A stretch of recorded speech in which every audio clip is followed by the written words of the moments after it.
Hello, good morning. I'm just going to say right up front that I'm sort of prepared, like mostly.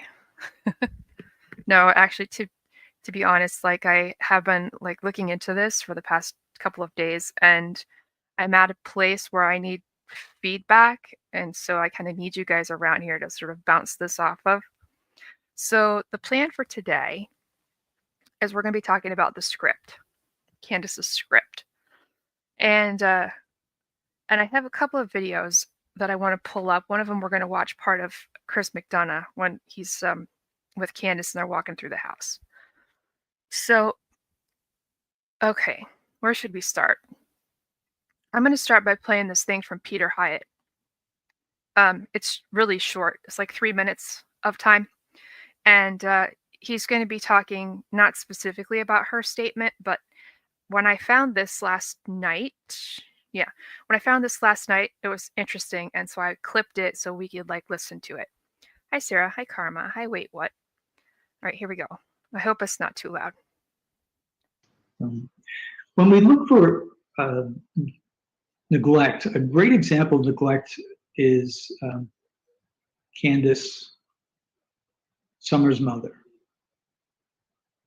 When she gives a description of it to being an ordinary day, and then goes on to give detail about just how it wasn't ordinary, then I think we are able to say, there's something wrong here.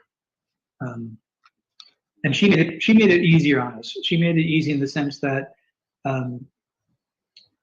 we call it the normal factors, where someone tries to normalize something which tells you that this is anything but normal. And the example I use in trainings is pretty easy.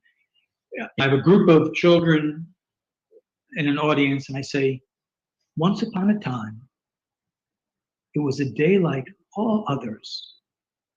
And as soon as I normalize the situation, the kids will lean up and say, oh, good, something interesting is about to happen. Well, it's the same thing in storytelling. And I think, especially in law enforcement, they have such a good ability. They hear so much that they pick up well on the storytelling language like that. What Candace did with Summerwell's mother was that she wanted the audience to know that it was a normal day. And on a normal day, the 5-year-old asked to go inside, which I doubt, in her own backyard, and then how Candace watched her all the way, which was, 20 or 30 feet or something, a short distance, opening the door, into the door, etc. And what that additional detail, something you wouldn't remember because you're not on a high alert at that point, as she goes back into memory, is telling us neglect is at the bottom of this case. So just in answering that, I don't believe the mother. I don't believe her account. I do have trouble with Don Wells, and it's terrible to have to say this, but it's true. I'm not able to really discern. I'm able to discern that he is deceptive. I'm not able to pin it down where. He was deceptive, and then it ended up coming out about molesting others, pedophilia, substance abuse, criminal behavior, associations. He's deceptive about all of it. So when I established that he's being deceptive, it's so broad, along with depression and years of being beat down, including prison, I was not able to pinpoint where to put the deception. Okay, so hi, Rock and Robin. Hi, Anna. So there's a couple of things going on here. One thing about Peter Hyatt is that he always, whenever he's going into a statement analysis, and he like will shove it down your throat, you're supposed to go in with the presupposition that the person is telling you the truth. What he says is, when you're listening to someone do their storytelling, which doesn't necessarily mean they're lying, they're just telling you a story. When someone is doing their storytelling, you believe what they're saying, and it's up to that person to talk you out of that. The speaker has to convince you that they're lying. So when he says here, he flat out says he doesn't believe Candace. You combine that with his one of his main rules, as far as he and analyzing statements, one of his main rules is you go into it believing someone is being honest, and then they have to talk you out of it. Knowing that that's how he functioned, sorry, knowing that that's how he functioned, um, and that he's come to the conclusion that Candace is not being truthful, that says a whole lot to me based on what I know about him. I can't find anywhere where he actually goes into detail about what it is that he's the like what it is that Candace said or did that talked him out of believing that she's honest. I can't find that, but I thought that it was interesting nonetheless. And this video that I clipped this from had nothing to do with the wells. It was about some other parents and a child that had gone missing, and there was some discussion about neglect, and he decides to bring up Candace as the example for neglect, which I thought was pretty interesting. Now, we're going to get into this. So, I know that we have all seen the blue tank top interview about 5 million times. I totally get that. But something happened when I was watching it last night, yesterday, and then again this morning. Something was just not quite right. And it triggered me because I found another video that is her telling the story, the script later on with Ernie. And I'm like, wait a minute. So, the plan for today, what we're going to be doing, we're going to take the script, which is story number 1, and we're going to make a notation of all the events that Candace has talked about. And if you remember when we were talking about this the last time, the repetition of the word and, that continuous use of that conjunction and. You guys remember talking about that? Nobody else in statement analysis that I have found has mentioned that. I think it's important. It's called polysyndeton, if you guys remember that big long word. But aside from the ands, I want us to just let's list off all of the things. Like we don't have this memorized. Hey, Mama Bear. Let me see if I can make this better. We'll do this. Okay. So I know we've seen this a million times, but there's something that's going to happen. And I want to see if you guys can tell me what's wrong with this go around. Still the same video. So here we go. I know she didn't walk away from this property by herself or off this yard by her swing. I feel in my heart that somebody has came up here and took her, has lured her away from here. Me and my mother and her were planting flowers. And we went in after we got done washing our hands, and she got a piece of candy from Grandma, and she wanted to go back over and see her brothers. And I said, okay. And I walked her all the way over to the porch, and I watched her walk into the kitchen where the boys were watching TV. And I told the boys, I said, watch Summer, I'll be back. And within 2 minutes, I came back. And I asked the boys where their sister was, and they said, she went downstairs, Mom, to play with her toys in the playroom. I said, okay. And I yelled downstairs for her a couple times, and I didn't get no answer, which was unusual because usually she always answers me. And so I went down there to check, and she was nowhere in sight. She was just gone. Okay. I know we've seen that a million times. So this is version number 1, story number 1. Now I know that she doesn't talk about the swing. We'll deal with the swing on a different day. But what's going on here? Tell me what's wrong with this story. I know there's a lot, but we all know the script, right? We all know the sequence of events. What's not here? What's missing? And don't tell, Karma. Anybody? Anyone? Use of prison? Anyone? Don't feel bad if you can't catch this, because I haven't caught it the entire time. I'm so angry with myself. I know you can't, just don't say anything. Can't believe this whole time I missed it.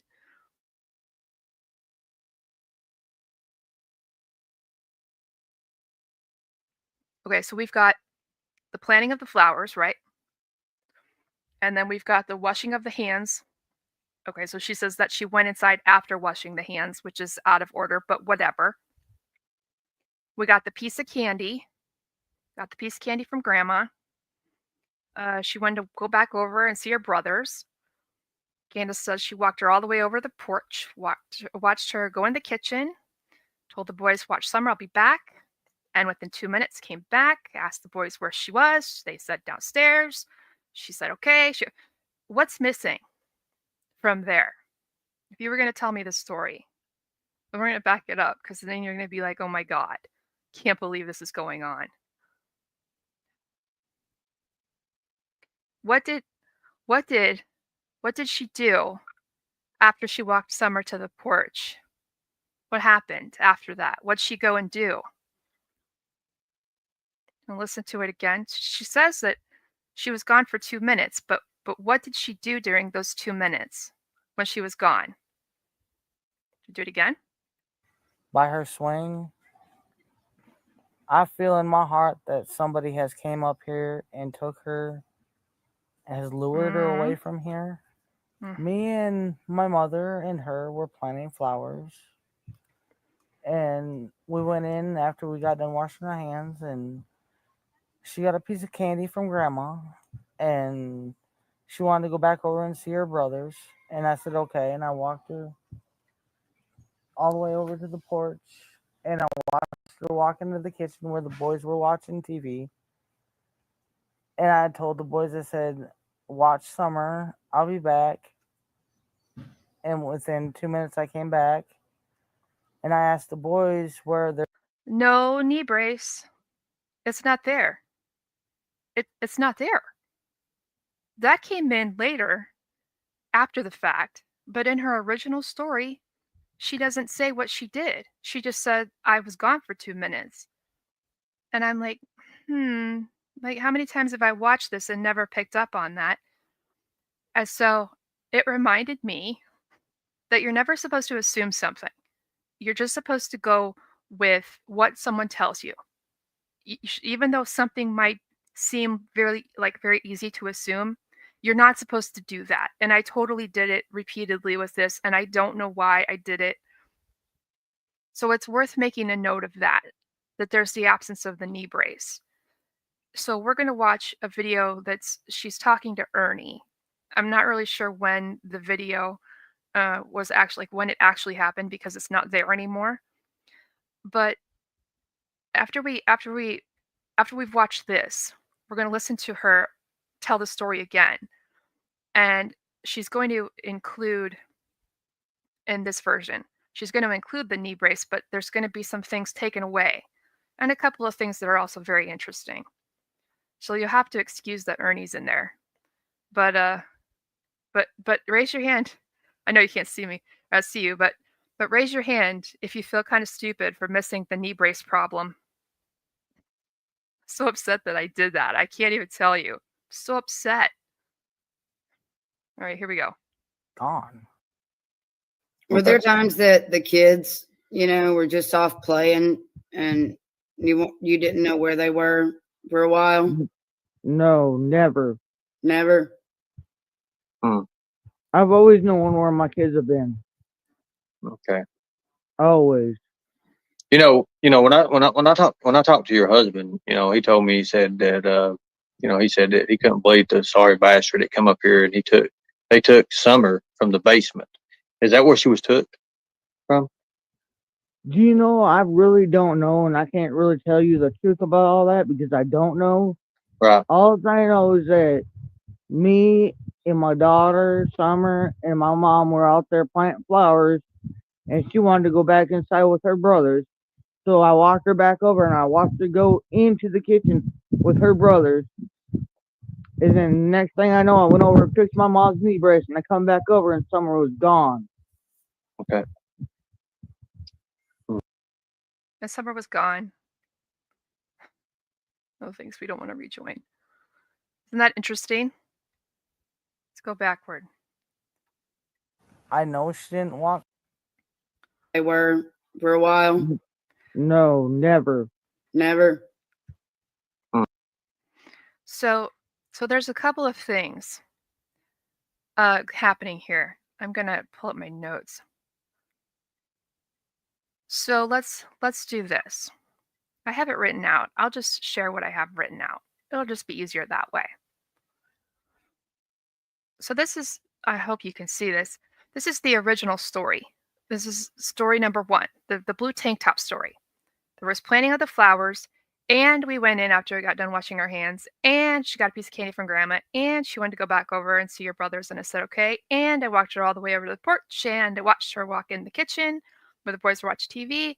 And I told the boys, you see what I'm saying about the and? I told the boys, I said, watch Summer, I'll be back. And within 2 minutes, I came back and I asked the boys where their sister was. And they said she went downstairs, mom, to play with her toys. I said, okay, yelled downstairs. She didn't get no answer. She was okay, it's unusual. She goes down to check. She was just gone. This was story number 1 that we just got done with, right? This down here is story number 2. There's a lot happening with story number 2. So the first part about is that where she was taken from the basement. You know, I really don't know, and I can't really tell you the truth about all that because I don't know. Now, the repetition of the I don't know, it's strengthening her statement.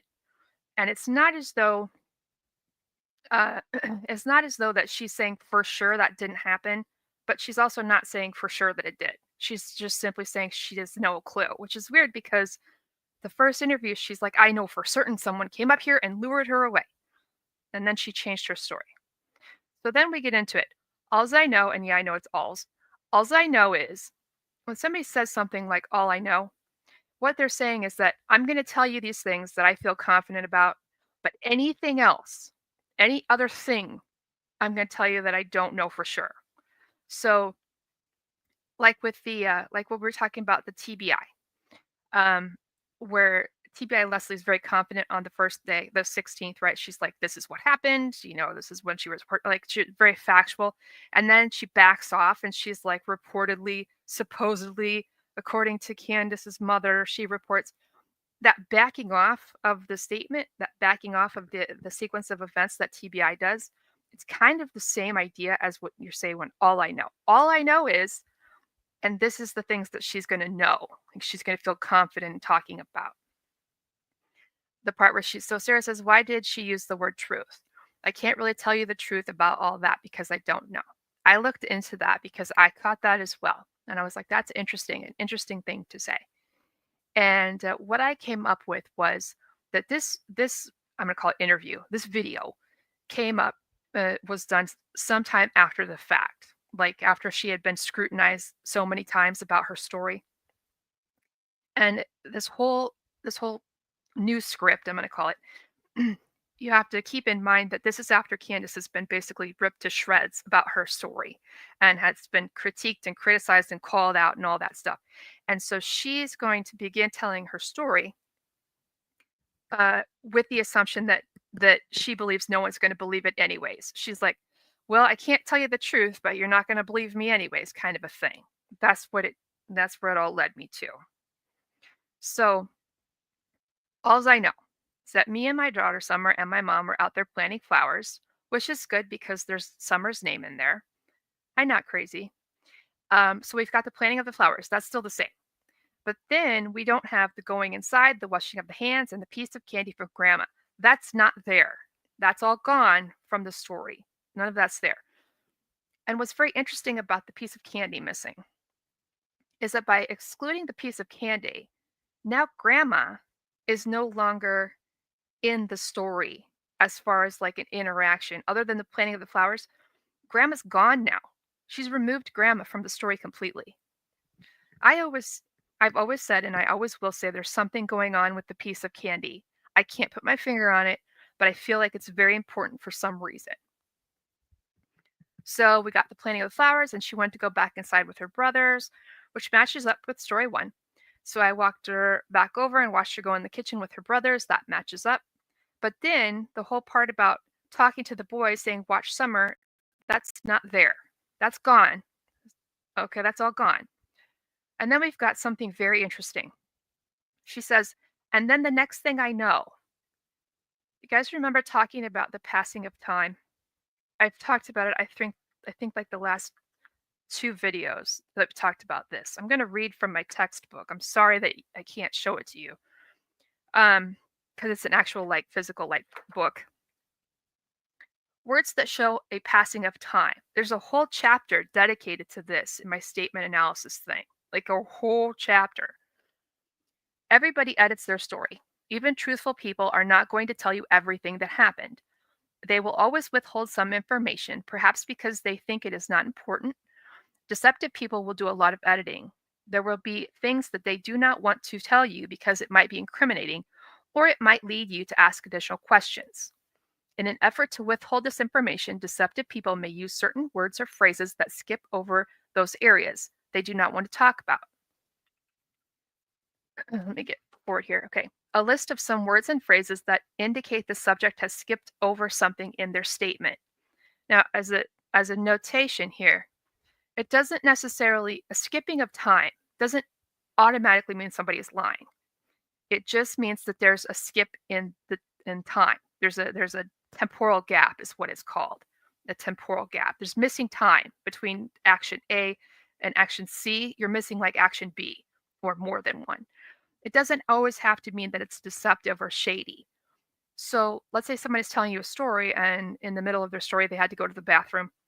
Okay, they might omit that because they don't want to talk about using the restroom or they're embarrassed or it has nothing to do with the story or whatever. But at the same time, it can be something shady. So it really can go either way. Just to give the benefit of the doubt, I need to put that out there. So here's a list of some words and phrases that indicate the subject has skipped over something. Then, after, later, later on, afterwards, shortly thereafter, a short time later, the next thing I know, the next thing I remember. It's not the entirety, but that's a list. Can also mean, there can also be the word immediately or soon after or not long after that. Deceptive people like to quicken the pace and get past those areas that they don't want to talk about. They will sometimes do this by using words and phrases that span time. If somebody has skipped over time, you should attempt to find out what information is being withheld. Do not assume that it's a lie. Hey, Kirst. So when she says, and the next thing I know, I went over and I fixed my mom's knee brace. So now here comes the knee brace, right? We don't have that in story 1. This is a new thing that gets introduced. I can't believe I missed that. I can't believe it. I feel so stupid. So she says, I walked her back over and I watched her go into the kitchen with her brothers. And then the next thing I know, I went over and I fixed my mom's knee brace.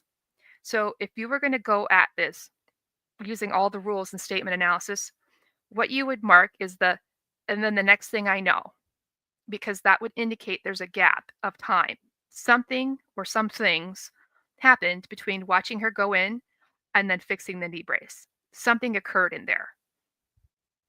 So what's missing as well is that which took about 2 minutes. So she's eliminated the 2 minutes. And I personally believe she removed that because she got so much criticism about that.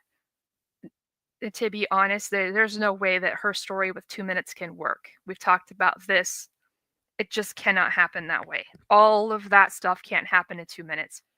So I can't tell you. I don't know the answer as to what is in the next thing I know. All I can tell you is that there's something about that phrase that would indicate that there's something missing in her story here. That's as far as I can take it without having more information. But I thought I would share that with you. I paid a lot for this particular class about passing of time, so I'm going to give it to you for free. We talked about Jodi Arias and her statement. She says, quote, I heard a really loud pop, and the next thing I remember, I was lying next to the bathtub and Travis was screaming. So she says that she heard this loud pop, and then the next thing she remembers, she's lying next to the bathtub. Obviously, something happened in the middle. I mean, later on, she admits to it. Hey, Lil Wing. So that's kind of a way to put it in perspective. But on the flip side, because we want to be fair, if we're going to be social scientists, we have to be fair.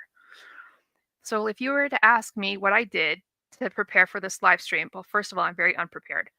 But I would tell you that I got the videos collected. I put them in a playlist. I wrote some notes down. I got my textbook out. I found the chapter about passing of time. Now, I did go to the bathroom really quick before I got on my live stream because I didn't want to make you guys wait if I had to go to the bathroom in the middle. But see, it's kind of irrelevant to what I did to get ready for my live stream. And so I would pass over that piece of information because I don't consider it important. It doesn't matter. You know what I mean?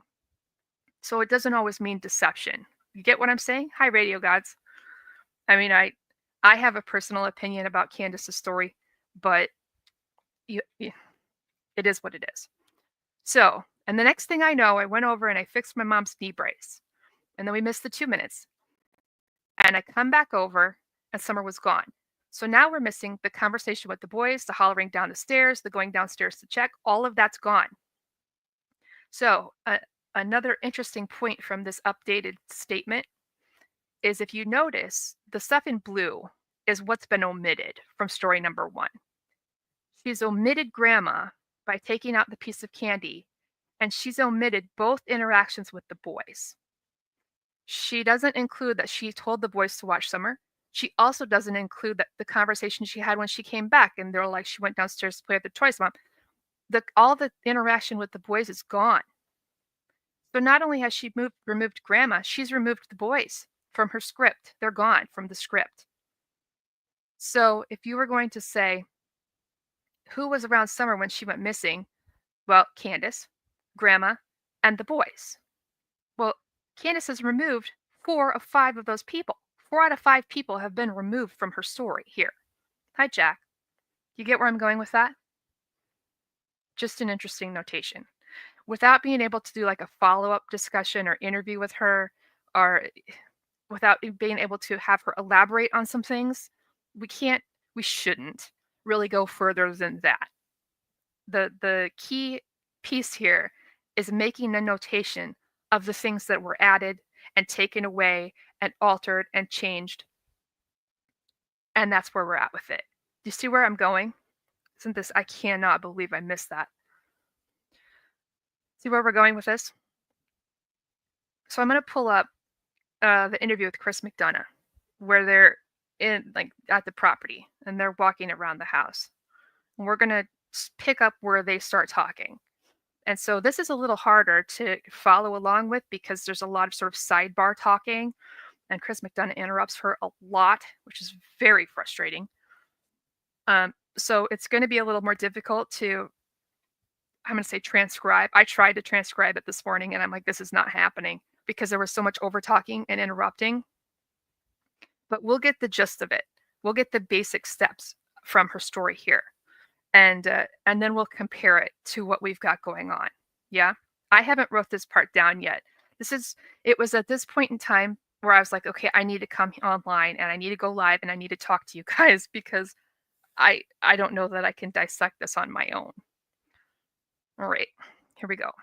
I'm just going to play it, and if we need to pause it, let me know, and I'll try to pause it to make a note of the things that we need to write down. I don't think this will be too loud. Here we go. Which is good. Okay, where's Summer's bed? Oh, it's in the basement. Got it. Okay. So what happens when she comes in? The boys are playing where? No, the boys are actually sitting here. Okay. And they're actually sitting right here at the table watching TV. Okay, so they're at the table watching TV. Okay. They were all locked in. Nobody could get in. Nobody could get out. Okay. Kind of thing. Now, who's this on up here? That's my little sister that's missing. Oh, that's Wait a minute. Rose. That's Rosie. Oh, wow. Sorry, I haven't watched this for a really long time. All locked in. Nobody could get in. And where? No, the boys are actually sitting here. Okay. And they're actually sitting right here at the table watching TV. Okay, so they're at the table watching TV. Okay. They were all locked in. Nobody could get in. Nobody could get out. Okay. Interesting. I'm going to write this. Yeah, right. You're going to have to tell me how to pronounce your name. Is it Rhiannon? Is that right? Rhiannon? It says all locked in. Hi, Shay.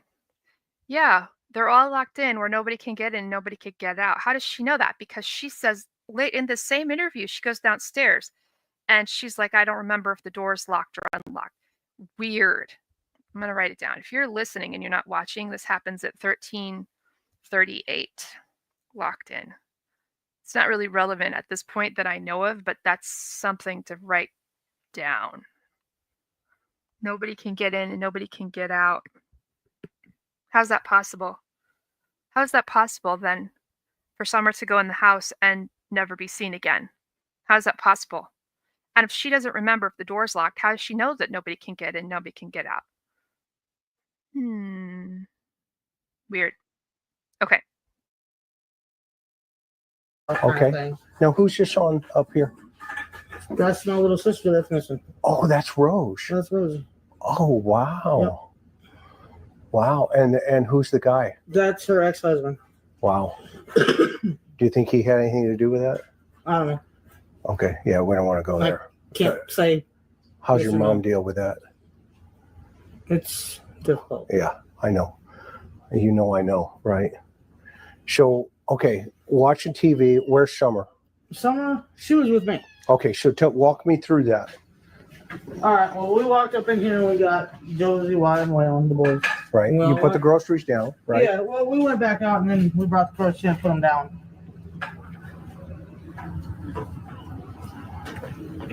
And then Mom, she went and took her stuff to her house, put her stuff away. Okay. And then, of course, me and Summer went back over, put our stuff away. Not Crazy says, in my opinion, with that statement, she locks Summer in the house and paints herself in a corner, right? Hi, Jean Ellen. That's exactly what I was thinking too. It's an interesting thing to say. I'm so upset that I've missed all of this and I've seen this. I can't tell you how many times. So this is the benefit of going back and rewatching things, because every time that I go back and I rewatch something, then I'm like, oh gosh, I missed that. I missed that. I missed that. I cannot believe I missed the knee brace. That's going to bother me for a really long time. Yeah, no one in and no one out. Huh. That's very odd. She is kind of screwing herself in her story that way. And that's something. Something, all right. Let me go back. I'm going to go back and we're going to listen to that one more time. 1338-ish. And they're actually sitting right here at the table watching TV. Okay, so they're at the table watching TV. Okay. They were all locked in. Nobody could get in. Nobody.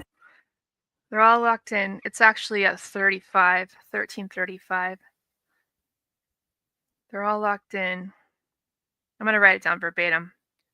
They're all locked in. Oh, my eraser is almost all gone on my pencil. Crap. Nobody can get in. Get in. Get out. Okay. Nobody can get out kind of thing. It's interesting.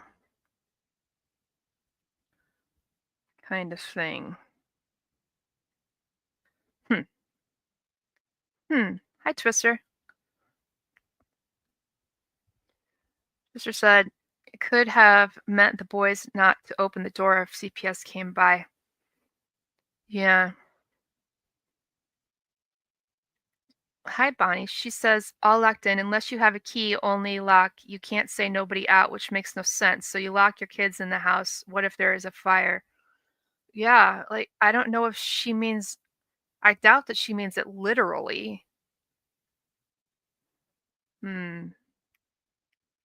That's interesting. Okay, we're going to move on, but I notated this in case we need to come back. Now, who's your son up here? That's my little sister that's missing. Oh, that's Rose. That's Rosie. Oh, wow. Wow. And who's the guy? That's her ex-husband. Wow. Do you think he had anything to do with that? I don't know. Okay. Yeah, we don't want to go there. Can't say. How's yes your or mom no. deal with that? It's difficult. Yeah, I know. You know I know, right? So, okay, watching TV, where's Summer? Summer, she was with me. Okay, so walk me through that. All right. Well, we walked up in here and we got Josie, Wyatt, and Waylon, the boys. Right. Well, You put the groceries down, right? Yeah. Well, we went back out and then we brought the groceries in and put them down.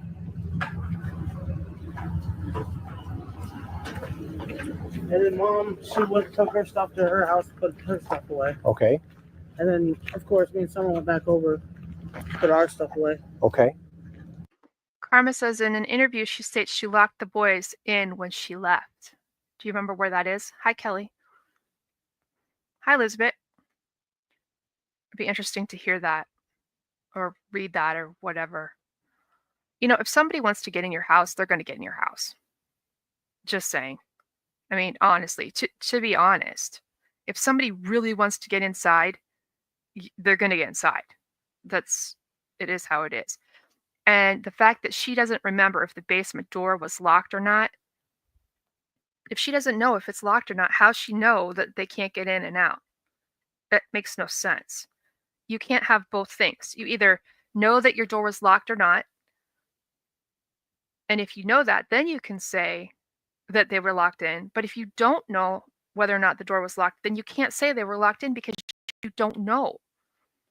Doesn't make sense. Doesn't make sense. Shay says maybe that's what she told the boys, no one in and no one out. It could be, but the word locked in is interesting. That phrase is interesting to me.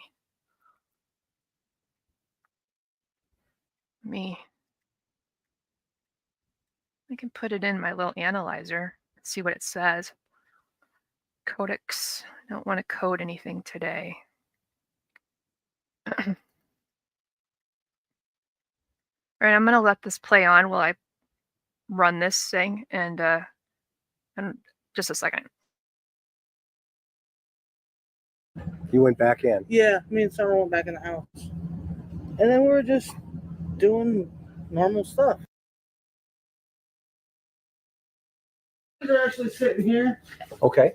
and they're actually sitting right here at the table watching TV. Okay, so they're at the table Yeah, I come watching in and get TV. 'em. Okay. They were all locked in. Nobody could get in. Nobody could get out. Kind Okay. of thing. Now, who's your son up here? That's my little sister that's missing. Oh, that's Rose. That's Rosie.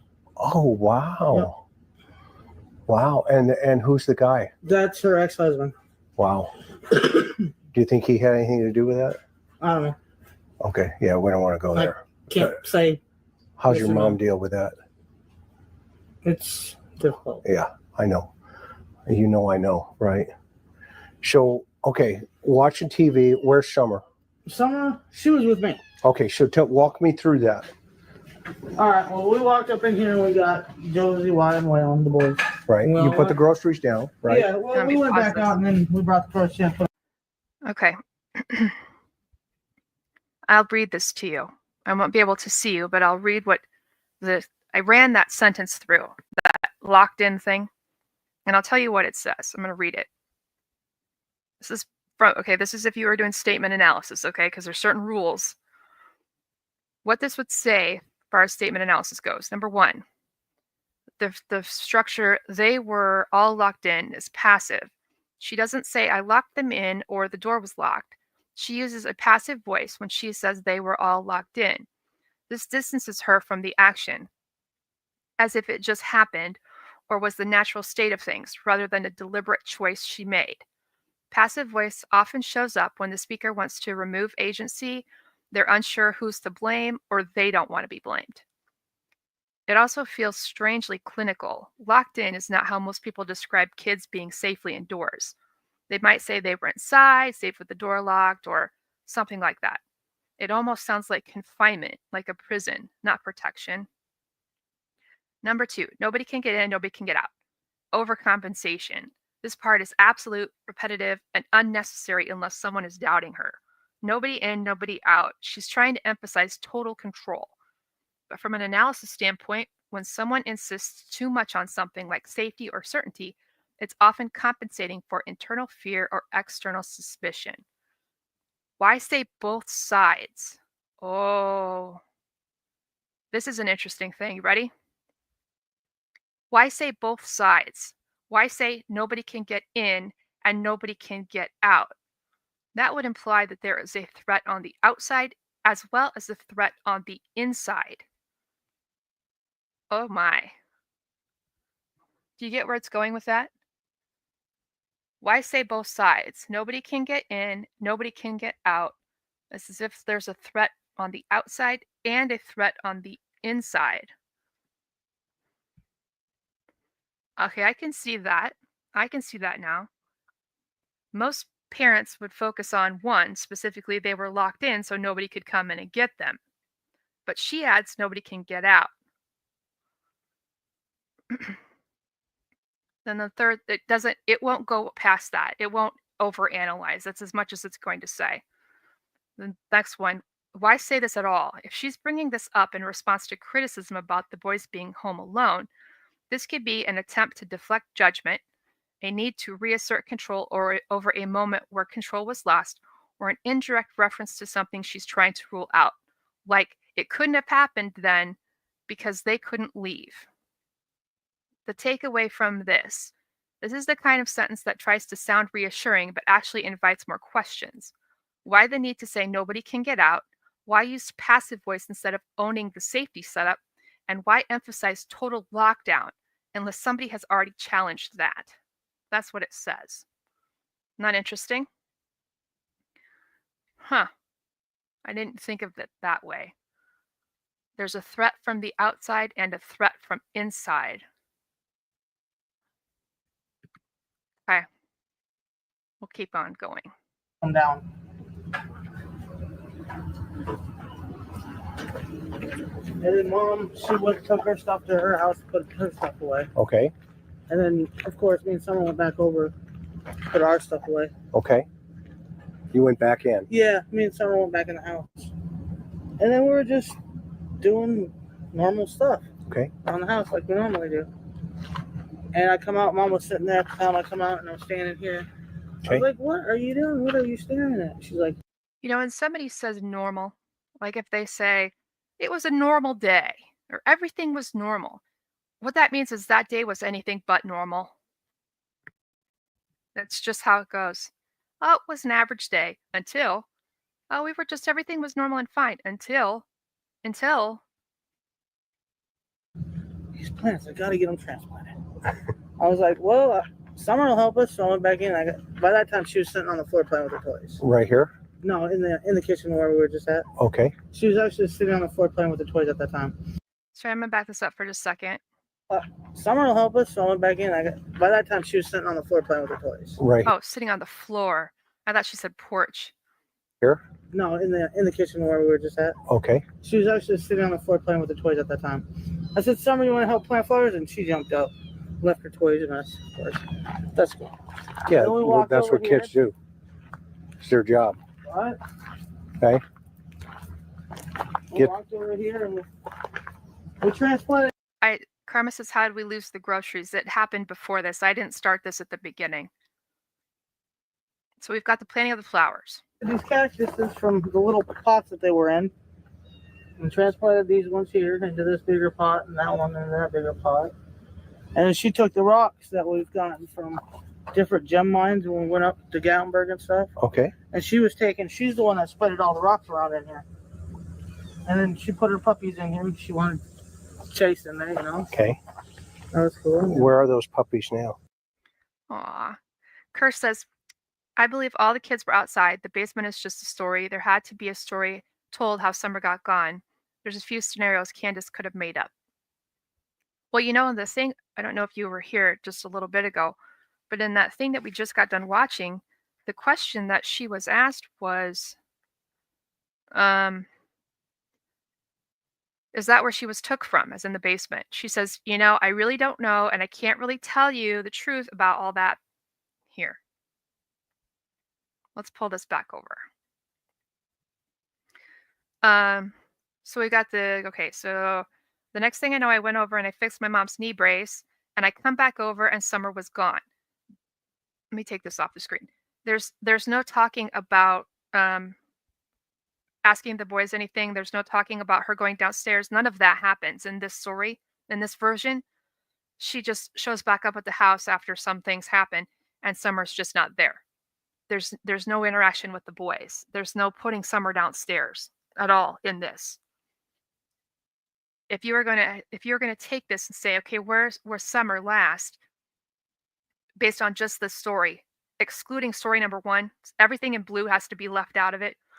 Just using only this story, she puts Summer into the kitchen, and that's as much as she knows. And then she's gone. Whereas the first story, she's like, the boys said she went downstairs with her toys, blah, blah, blah, blah, blah.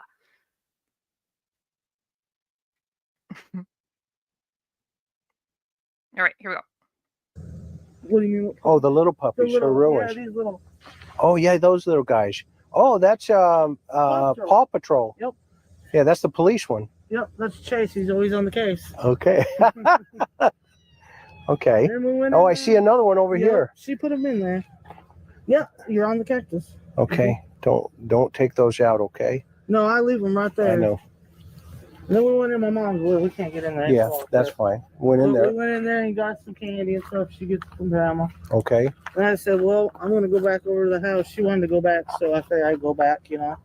Okay. And I brought her, I literally walked over to here. Like literally walked right to here where I could see the boys and on the kitchen table. Got him. And I watched her walk in there. And afterwards, when she was already in there, I walked over to quiet. And he looked at me and I said, watch Sissy, I'll be right back. And that's when I walked back over to my mom. Okay, so she added in that she asked Wyatt specifically. I hate using their I hate using their names on video, but that's what she says. So she adds that she specifically asks Wyatt. I'm just going to write it down.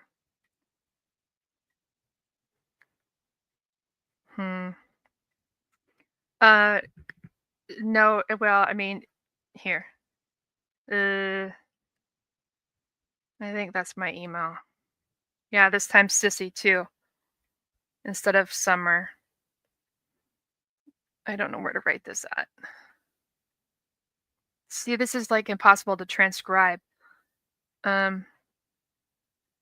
So far, it's basically the same structure. Basically. Just 1 second.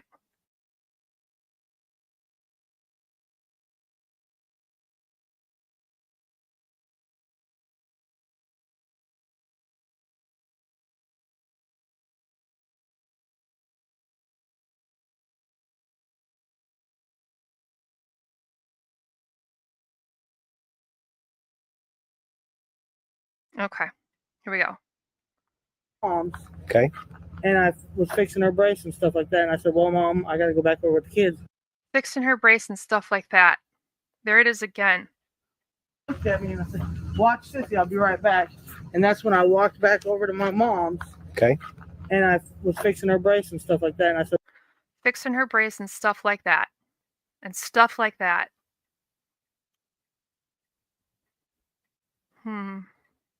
Stuff like that.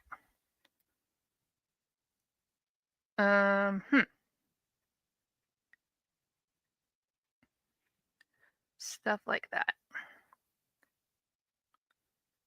Should we look that up? I know you can't see it, but fixing her knee brace and stuff like that.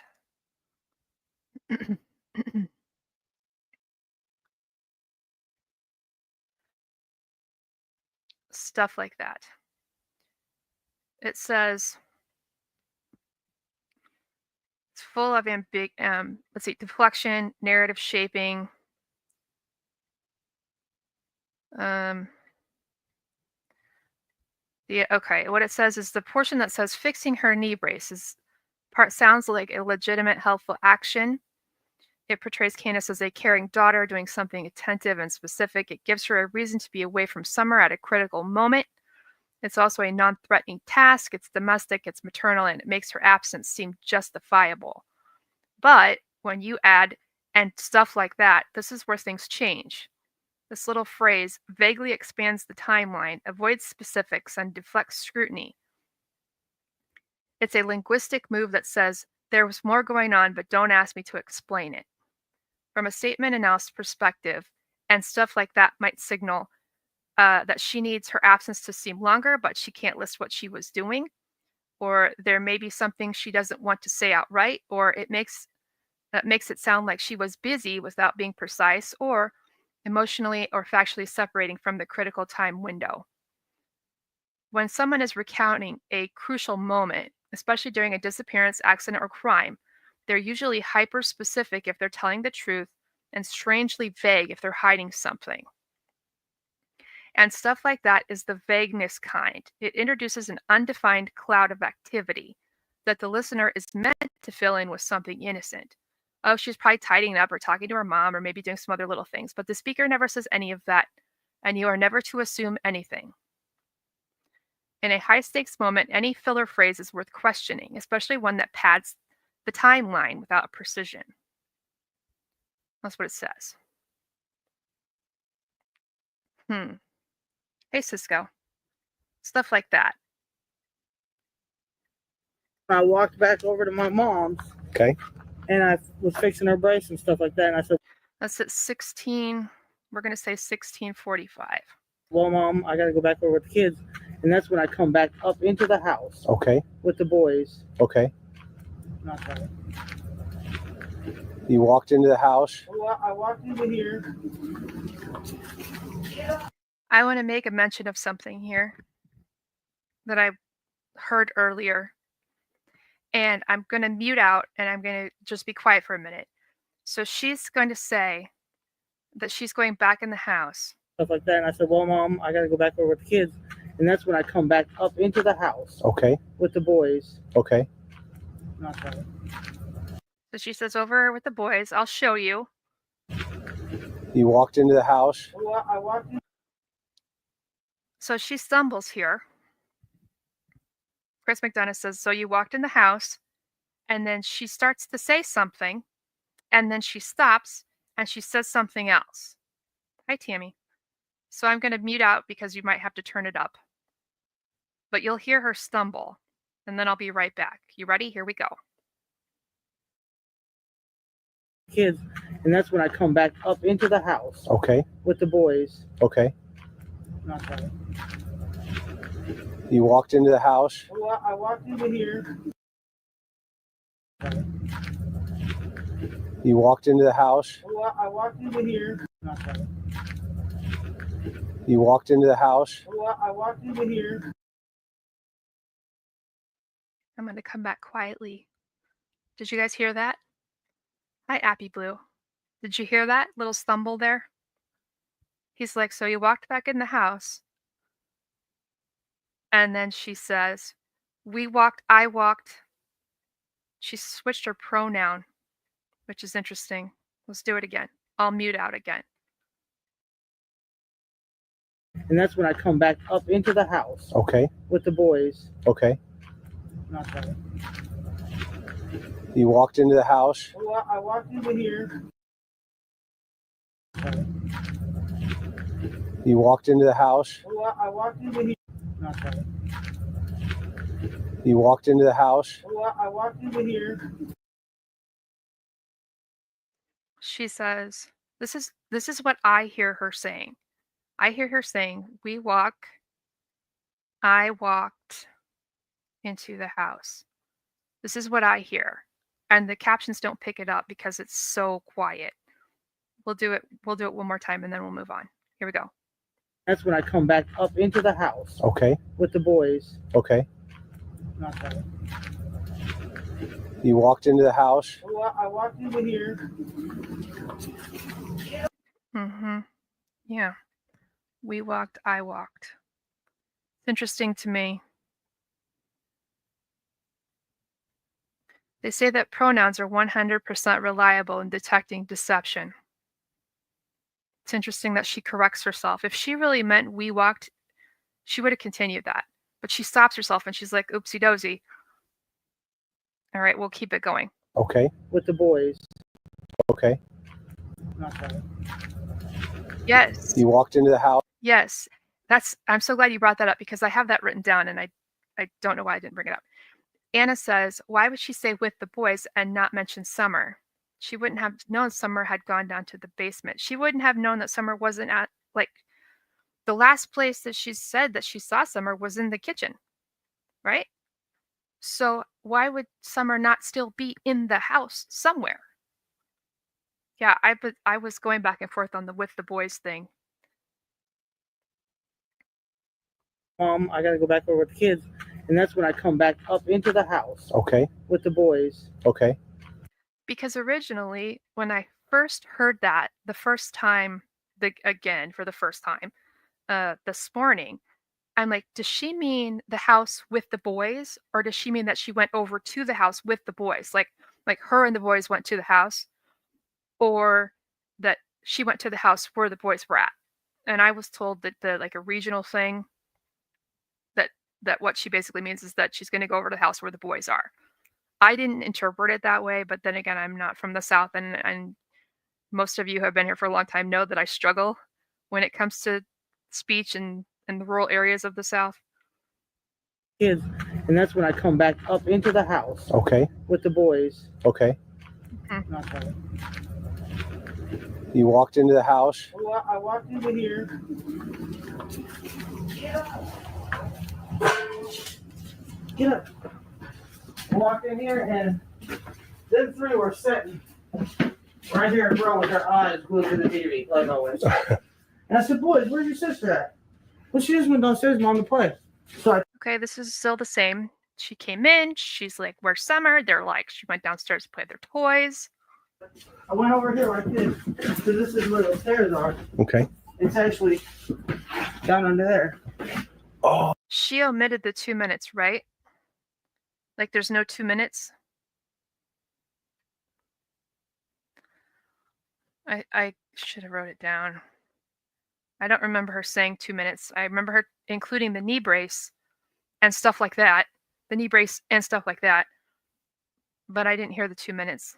So far, we have the introduction of the knee brace and stuff like that. And then we have the we walked, I walked in, and the 2 minutes are gone now. The 2 minutes got gone.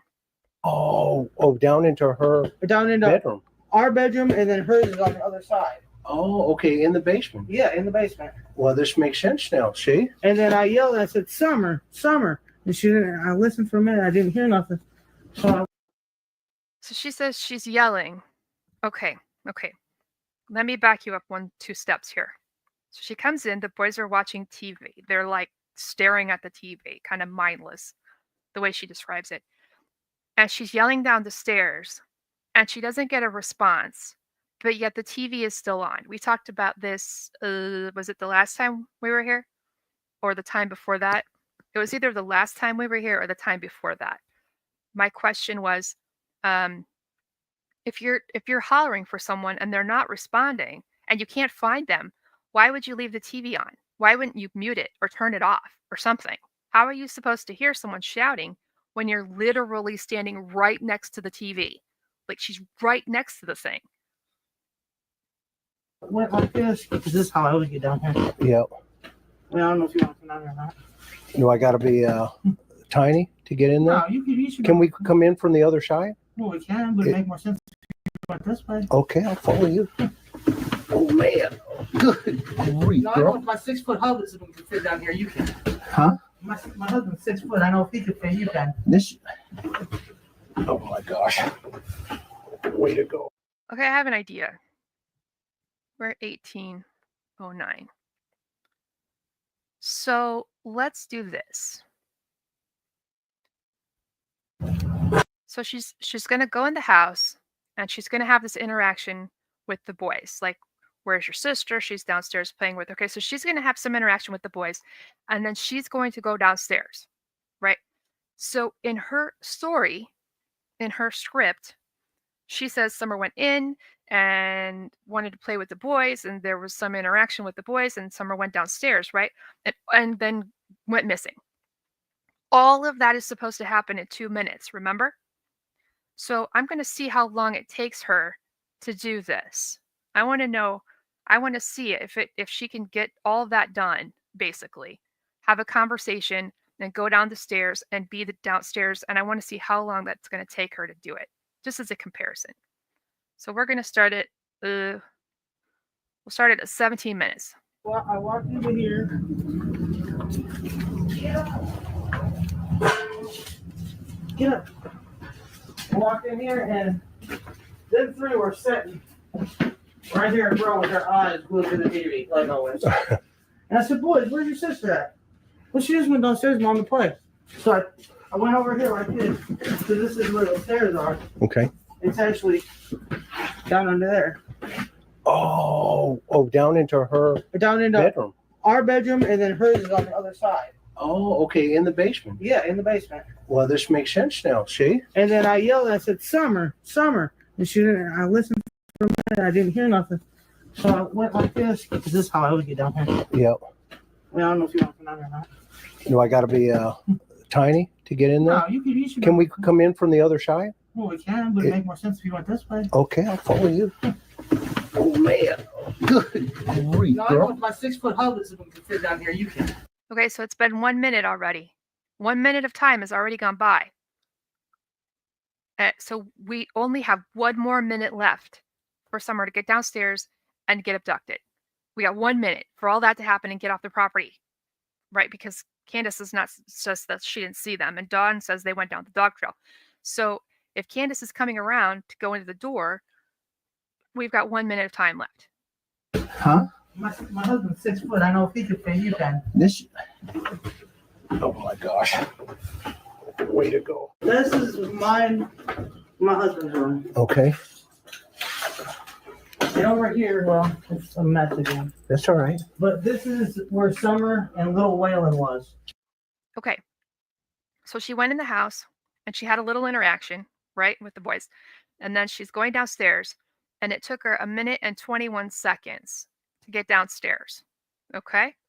Being generous here, 1 minute and 21 seconds. That would mean that at this point in time, right, Summer's got like 40 seconds left to get abducted and off the property.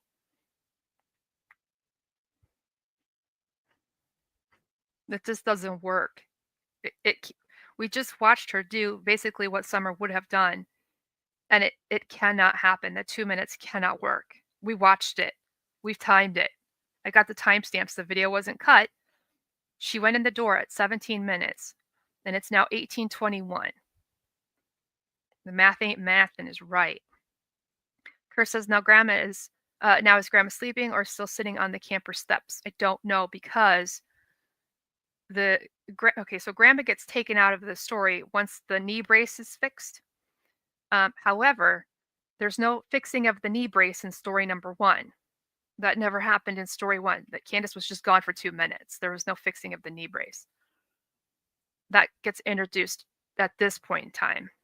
And then the 2 minutes go away, which is interesting. So 17.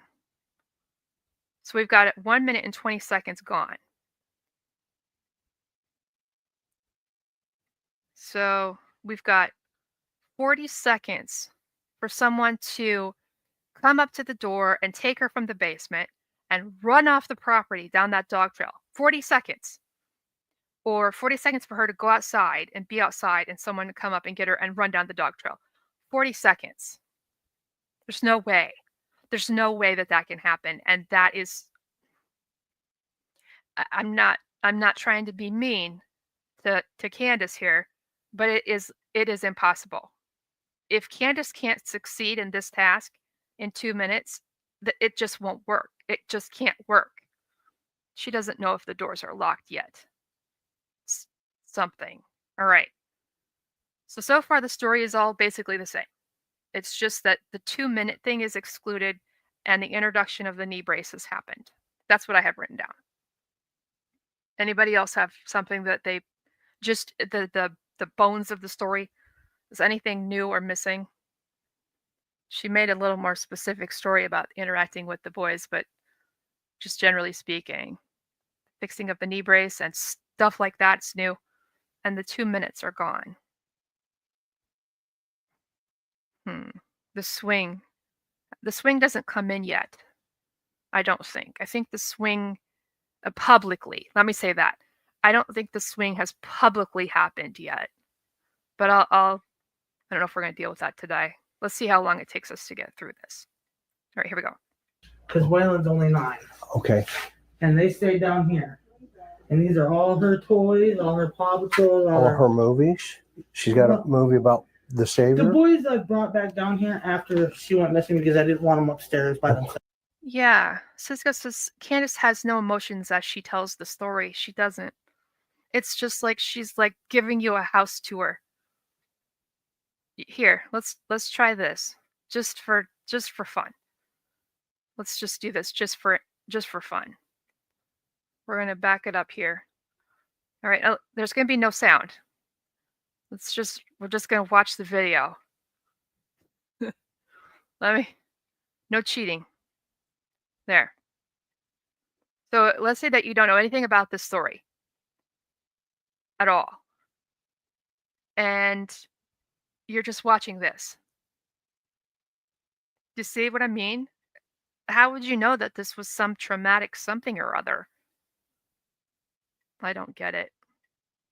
She didn't show any emotion the first time she spoke, except for when she talked about the boys. What was it that she said about the boys where she's like tearing up? I can't recall. See, it's just like a house tour. I think it's funny she made Chris McDonough go down the stairs. Well, I don't know if you want to come down there or not. Do I got to be tiny to get in there? No, you should Can we come in from the other side? Well, we can, but it'd make more sense if you went this way. Okay, I'll follow you.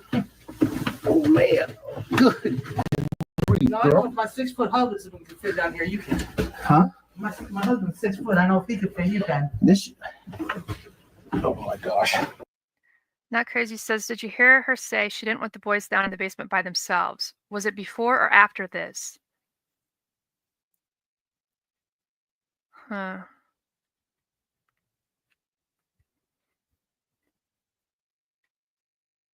My problem, okay, I have a lot of problems with her story, but my ongoing issue is how it's this and this and this and this and this and this and the end. It just stops. Went down to check, and I went down there to check, and she was gone. She was just gone. And that's it. The end. Okay. Way to go. This is my husband's room. Okay, And over here, well, it's a mess again. that's all right. But this is where Summer and little Waylon was, because Waylon's only 9. Okay. And they stayed down here. And these are all her toys, all her Paw Patrols, All her movies. She's got a movie about the The Savior. boys I brought back down here after she went missing because I didn't want them upstairs by themselves anymore. Okay. And this is all her These toys. are all her toys. All That's kind of interesting. She says that she brought them down. I'm gonna have to think about this one. This is that word. This right here. Polysyndeton. It's that using the word and all the time. As in like the first story. This and this and this and this. Whoops. I don't need my number lock on. Me and my mother and her were planting flowers, and we went in after we got done washing our hands, and she got a piece of candy from Grandma, and she wanted to go back over and see her brothers, and I said okay. And I walked her all the way over to the porch, and I watched her walk into the kitchen where the boys were watching TV, and I told the boys, I said, watch Summer, I'll be back. And within 2 minutes, I came back, and I asked the boys where their sister was, and they said she went downstairs, Mom, to play with her toys in the playroom. I said, okay, and I yelled downstairs for her a couple times, and I didn't get no answer, which was unusual, because usually she always answers me, and so I went down there to check, and she was nowhere in sight. She was just gone. See that, what I'm saying? And the end. and the end.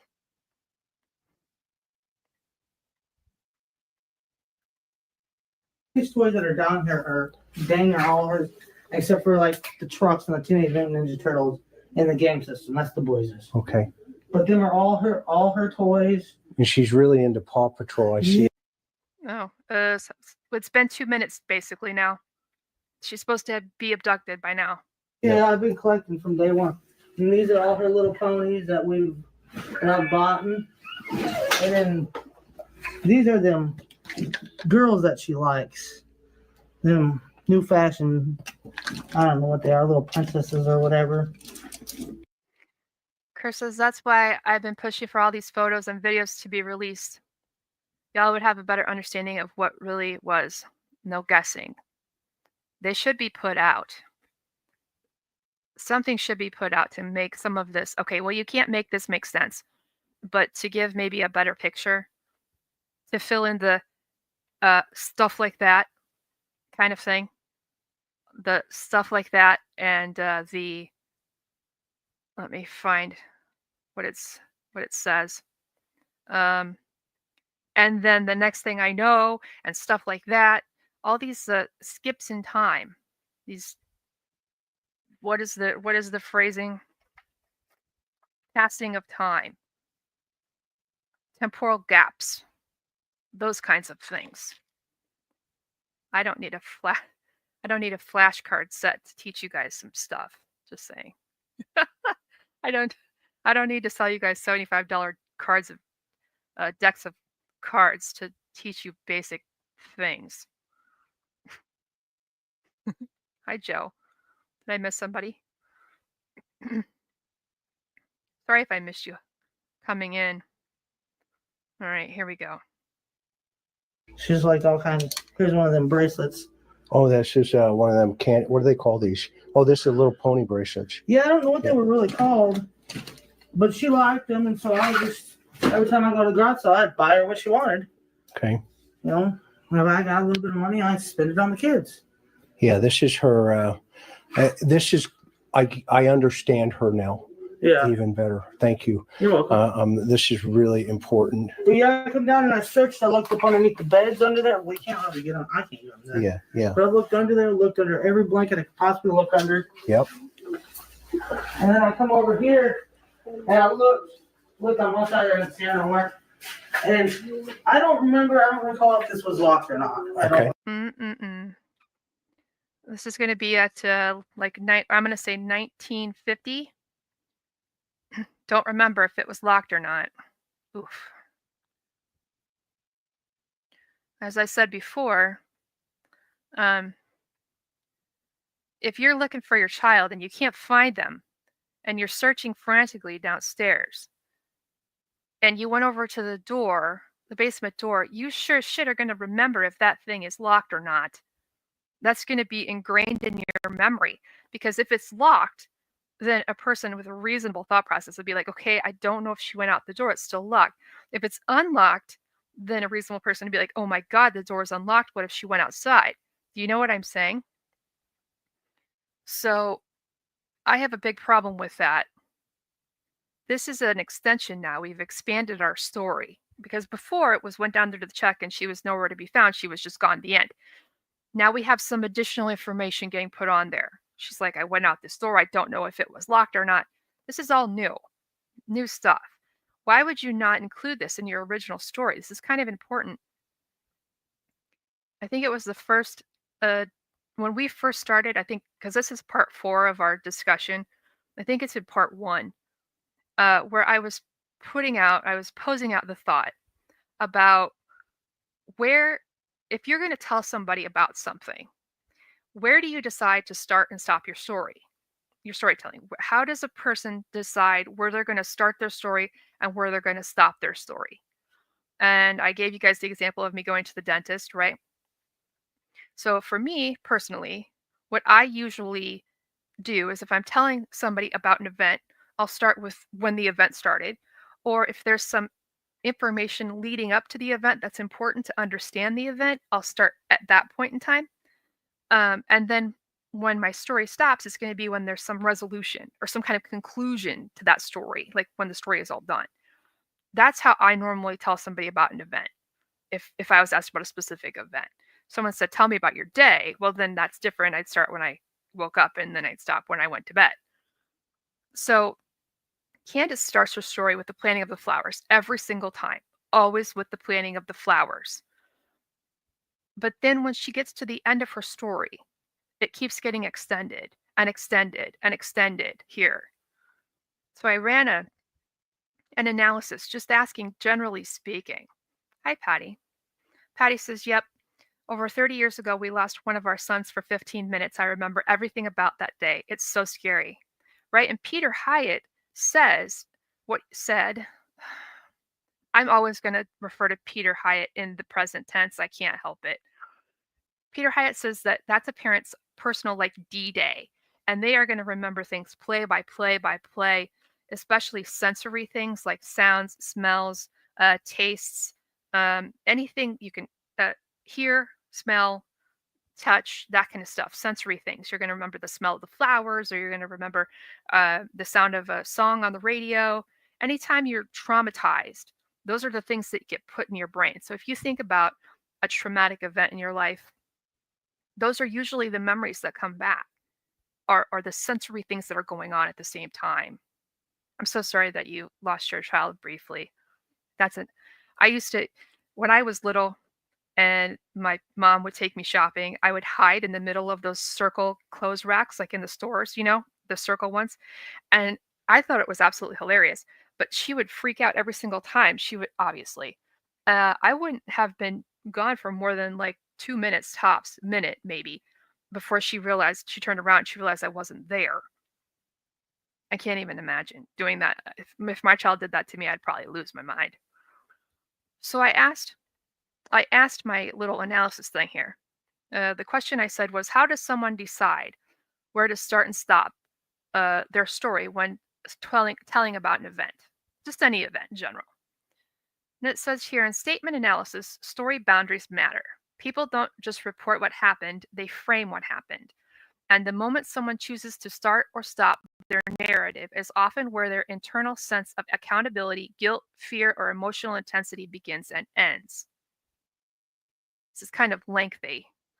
I'm not going to be able to see you for a minute while I read this off. So, how do people decide where to start? Number one, the moment that feels safe or justifiable. Most people instinctively begin their story at the point where they felt innocent, they were doing something normal or routine, they can be seen in a positive or neutral light. These aren't random, they're self-protective openings. They help the speaker anchor themselves in something that feels safe, mundane, or morally clean. This is why liars often start too early, to bury the real moment in a pile of context. Truth tellers might start closer to the actual event, unless they're traumatized, in which case they may avoid it. Number two, where the emotional weight begins. Sometimes the starting point reflects where their emotional memory kicks in, even unconsciously. A grieving parent, for instance, might start, the last time I saw her, she was walking into the kitchen, because that's the moment they relive over and over. They're not trying to construct a narrative, they're trapped in it. In contrast, somebody who's unsure or defensive might start way before, like, earlier that morning we ran errands, and then we came home, and then we did this, and then we did that. That extra buildup might be real, but it might also be used to distract or diffuse tension. Number three, when they feel time is theirs. People often start their story once they are in charge of the timeline, meaning when they were present, watching, or had some level of perceived control. If a speaker wasn't present during part of the event, they'll often either avoid that stretch altogether, preface it with something like, from what I was told, or skip forward to when they re-enter the scene. How do people decide? Isn't this interesting? Should I keep going? So the next portion, how do people decide where to stop? Number one, when they feel exposed. Many people cut their story off right before something gets uncomfortable. That trailing off is often a verbal boundary. They're done reliving it, or they're done being honest. So something like, and that's when I found out, or and that then I left, or and the next thing I knew. In statement analysis, this is where we often say the story didn't end there, their words did. That was interesting. Should I read that again? That one part? This statement analysis, this is where we often say the story didn't end there, their words did. Number two, after they've painted a safe ending. Some people stop once they've established a version of events that makes them look good, responsible, or innocent. They might not say, then I ignored her and she vanished. Instead, they might say, I watched her walk inside and go to her brother's, and that's the last I saw her. They're not lying outright, but they're ending the story strategically, where their responsibility ends. Ooh, that's a good one. I'm going to repeat that again. They're not lying outright, but they're ending the story strategically, where their responsibility ends. In statement analysis, we ask, where did they choose to begin? Why does that matter? Is it the true start of the event or just their safe entry point? Question, what did they skip over? Why it matters. Gaps often mean discomfort, guilt, or fear. Question. Where did they stop telling the story? Why it matters. Are they avoiding the climax or consequences? Question. Do they fast forward or rewind? Why it matters. Liars tend to over-explain or shift timelines. Question. Do they include or exclude others? Why it matters. Who they name or don't name can show where blame is shifting.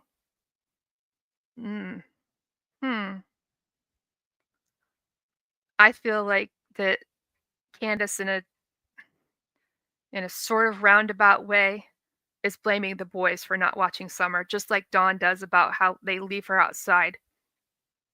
It's like Candace handed Summer over to the boys and's like, watch your sister. And then after that, it wasn't her problem anymore, like not her fault.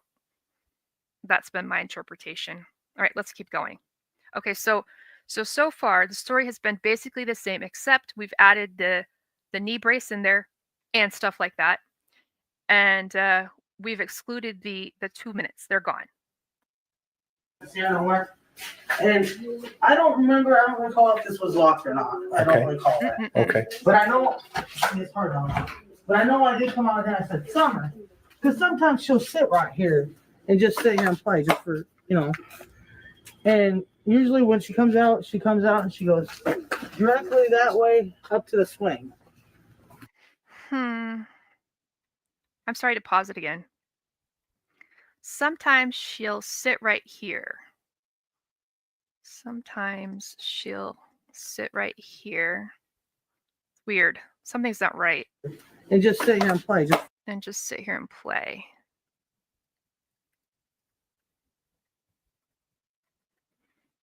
So, And usually when she comes out, But usually when she comes out, and usually, not you, but usually, she comes out.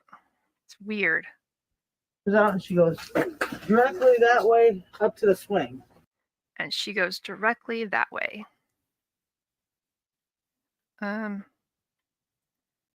She goes directly up to the swing. I'm writing this down. I got a big problem with that. Sometimes, but usually. It's hard on me. But I know I did come out and I said, Summer, because sometimes she'll sit right here and just sit here and play just for, And usually when she comes out and she goes directly that way up to the swing.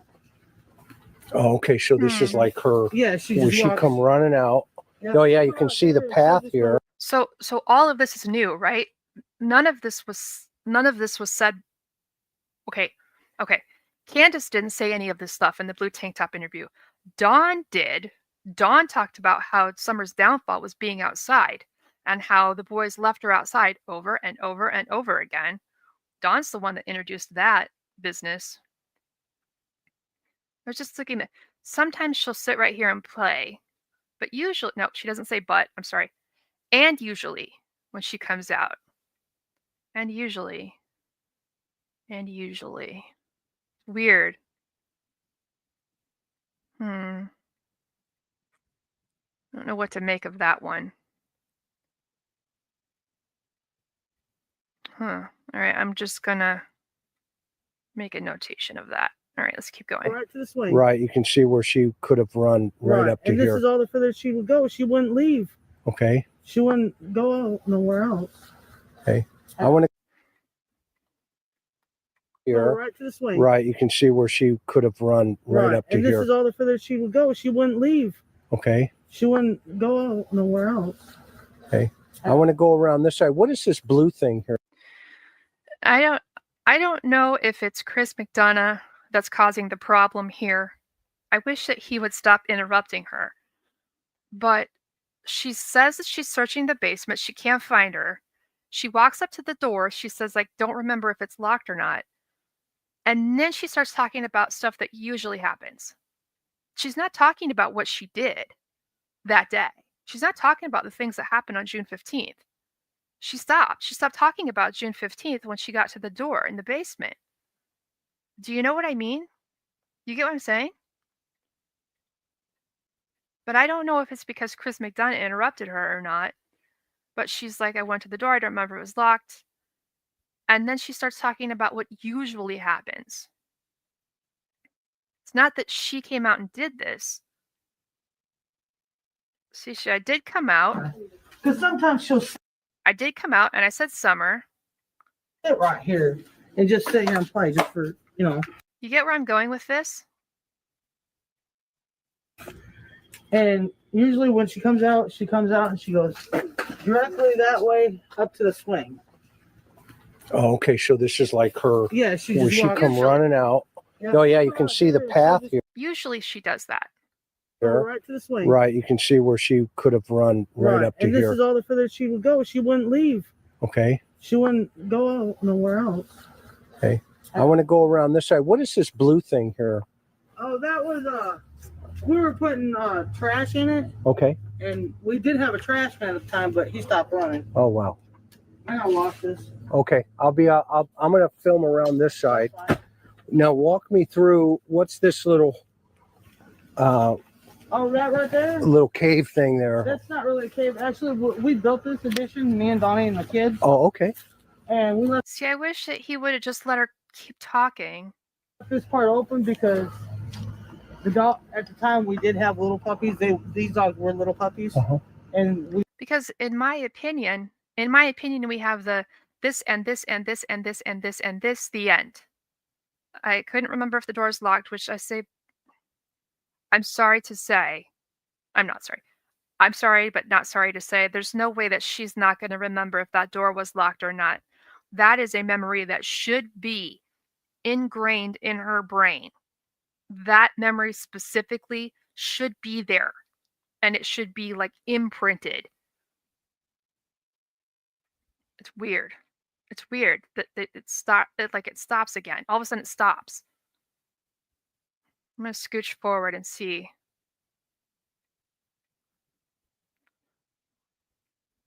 See, he like completely sidetracked her. And the shed. Because he's obsessed with that shed and all the property and stuff on the property. But what about the rest of the story? Why doesn't he? It's not like Chris McDonough cut the video and edited it out. He just completely changed the direction of the conversation. Why would you do that?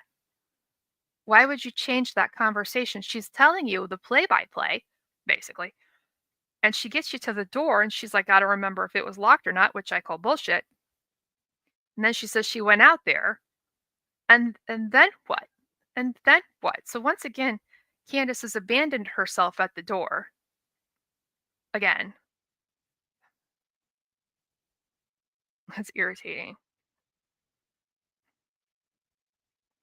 So I'm going to pull this video up.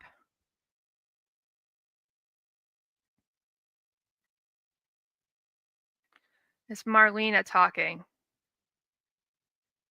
We're going to do this. It's very short, but this is going to refer to the swing situation, I believe. I think it's in this one. And the time problem.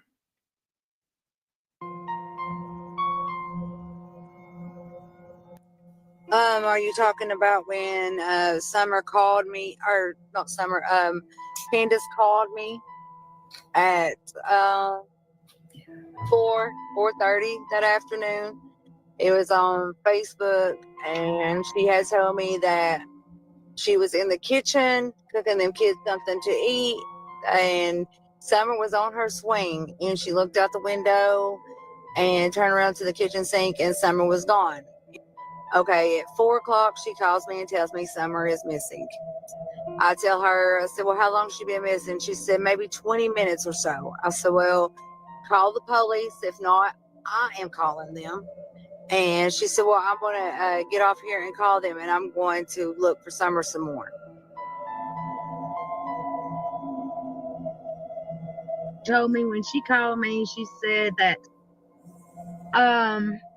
she was in the kitchen. Yeah, she called me the day that she went missing. Oh, okay. She called me at I 7. want to get that one out there recorded too, but yeah, okay.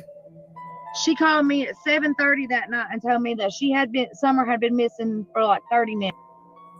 Let's talk about this for a minute. 7:30.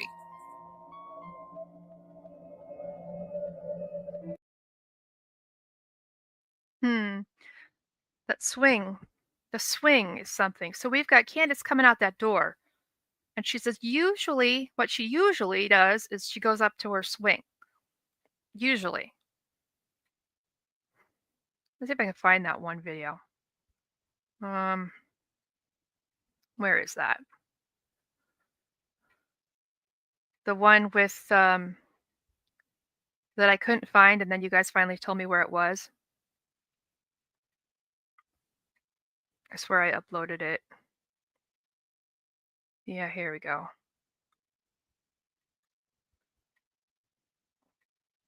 This one. And that's her little swing right there off that tree. She loved to play right there in that yard. That was her favorite spot to be. So whoever took her had to actually come up into the yard and take her. And I don't understand because, like, my neighbor heard her scream, but I didn't hear her scream because I was in the house with the boys trying to find her. And I guess when my neighbor heard her scream, I was actually in the house and the TV was going. So I didn't even hear the It's all kind of weird and stuff. See, and stuff like that. It's weird. Okay, you see what I just said, right? It's all kind of weird and stuff.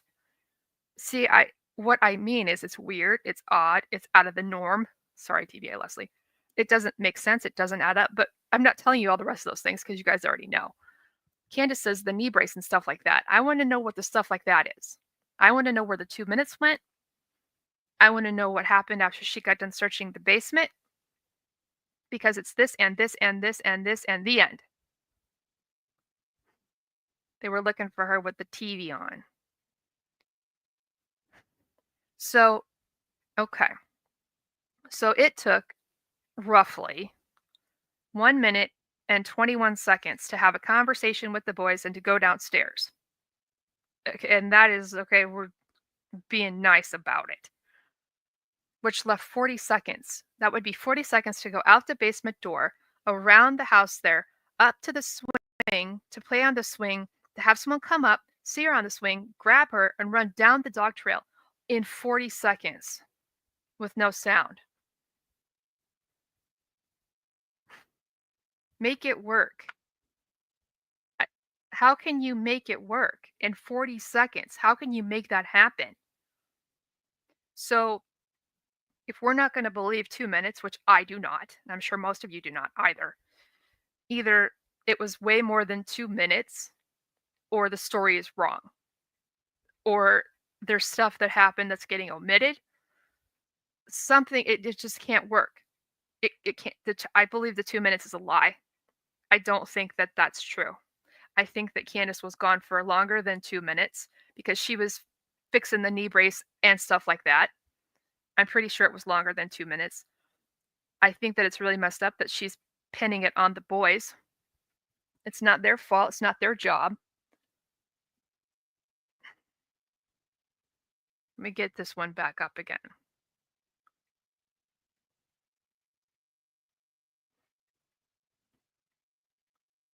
All right, so we're going to go through story number 1 again, and story number 2 again. It's short, though. It's only 2 minutes. God, it only takes her... Jeez. She's asked about the day that her daughter disappears, and she finishes the whole story in 1 minute and 13 seconds. I know she didn't walk away from this property by herself or off this yard by her swing. I feel in my heart that somebody has came up here and took her, has lured her away from here. Me and my mother and her were planting flowers. And we went in after we got done washing our hands, and she got a piece of candy from Grandma, and she wanted to go back over and see her brothers. And I said, okay. And I walked her all the way over to the porch, and I watched her walk into the kitchen where the boys were watching TV. And I told the boys, I said, watch Summer. I'll be back. And within 2 minutes, I came back. And I asked the boys where their sister was, and they said she went downstairs, Mom, to play with her toys in the playroom. I said, okay. And I yelled downstairs for her a couple times, and I didn't get no answer, which was unusual because usually she always answers me. And so I went down there to check, and she was nowhere in sight. She was just gone. Were there times that the kids, were just off playing and you didn't know where they were for a while? No, never. Never? I've always known where my kids have been. Okay. Always. When I talked to your husband, he told me, he said that he said that he couldn't believe the sorry bastard that come up here and they took Summer from the basement. Is that where she was took from? Do you know, I really don't know, and I can't really tell you the truth about all that because I don't know. Right. All I know is that me and my daughter, Summer, and my mom were out there planting flowers, and she wanted to go back inside with her brothers. So I walked her back over, and I watched her go into the kitchen with her brothers. And then next thing I know, I went over and fixed my mom's meat brace, and I come back over, and Summer was gone. Okay. The next thing I know, so was she abducted by a locked basement door or by the swing when Candace was at the window? Well, Candace doesn't know if the door was locked or not, apparently. I don't know the answer to that. In one of the videos that we watched, one of the media briefings, TBI Leslie says supposedly, remember that? Supposedly she was last seen. I can probably find that. It was the, I think it was the June 24th one. Let's see if I can find that. I know where I can look. June 24th. Right there.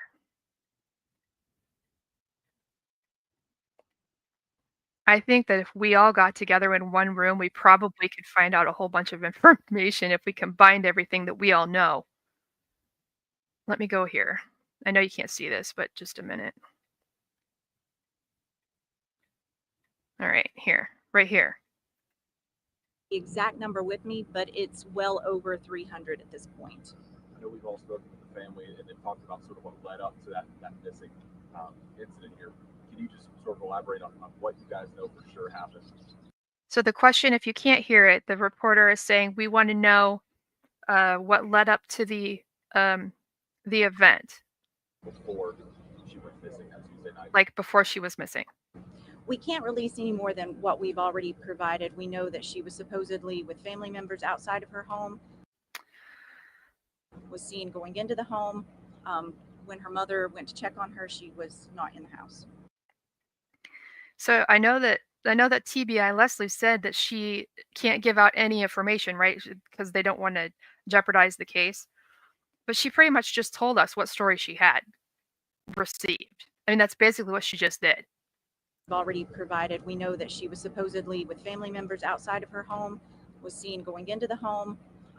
When her mother went to check on her, she was not in the house. That's the story they got. I know that supposedly is the best thing ever. Supposedly. It all goes right back to my whole, kind of what started this whole thing, my whole plan to do this kind of like part 1, part 2, part 3, part 4 thing. It all started with reading TBI's their newsroom website and how that language changed from the 16th to the days after that. So on the 16th, she's like, she was last seen outside of her home. A family member reported her missing at 6:30. Very like matter of fact. And then the next day, it's the circumstances remain unclear surrounding Summer's disappearance. And then fast forward to the 21st of June, and then it changed to we want to reiterate that the circumstances leading to Summer's disappearance remain unclear. And then it's, oh, her mother reported this. Let's see if I can find this really fast. Where is this at? Right here. See if I can zoom in on this and share this instead. So this is from the TBI newsroom website. The question is, when was Summer last seen? And the TBI says her mother reports last seeing her on the afternoon of June 15th at their home in the 100 block of Ben Hill Road. In order to preserve the integrity of the investigation, we will not provide additional information regarding the timeline. See, it's like her mother reports. She was reportedly, supposedly. They don't believe a thing that they're being told, obviously. TBI doesn't. That supposedly is something else. Do it again. Before she went missing that Tuesday night. We can't release any more than what we've already provided. We know that she was supposedly with family members outside of her home, was seen going into the home. When her mother went to check on her, she was not in the house. Yeah, is that something?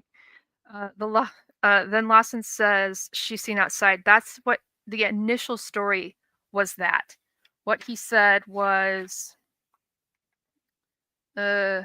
she was last seen walking away from her home on the 15th, the day that she goes missing. That night, Ronnie Lawson says to the news, she was last seen walking away from her home. And then on the 16th, the following day, he says she's 5 years old and she left the house, and evidently she got a little farther than they expected.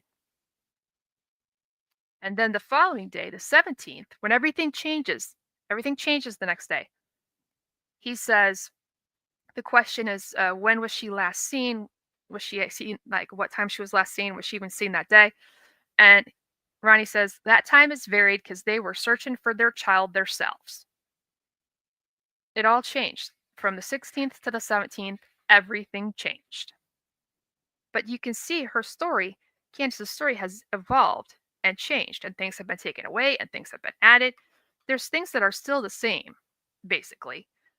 And it's my personal opinion that every single version that I have heard this far, which I haven't heard them all, but every version that I have heard Candace say, it's this and this and this and this, the end. And it always ends at the basement door. Like her story stops right there. It never proceeds, which is weird. Because if it was me, I'm glad it's not, but if it was me and I was telling the story about my child disappearing, I would tell you everything that led up to it.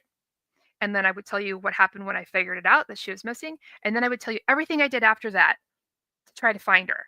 And, you know, I'd be like, well, I searched here and I looked there and I called so-and-so and I called her friend's mom and went to the neighbors and I called the police. Like, I would tell you all this stuff that I did afterwards. I wouldn't just be like, and I couldn't find her, and the end.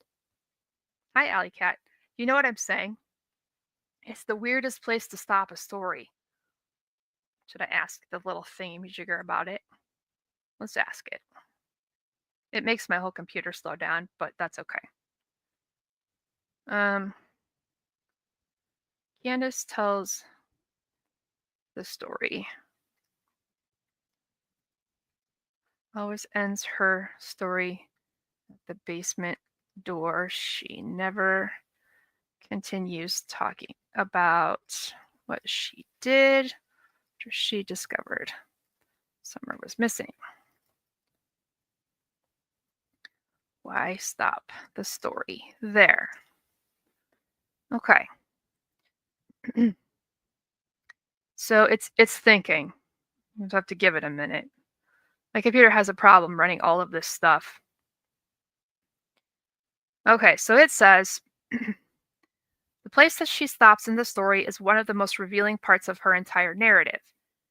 Candace doesn't end her story at Summer's disappearance. She ends it at the basement door, before the panic, before the search, before the calls for help. Why might someone stop their story there, and what it signals from a statement analysis and psychological perspective?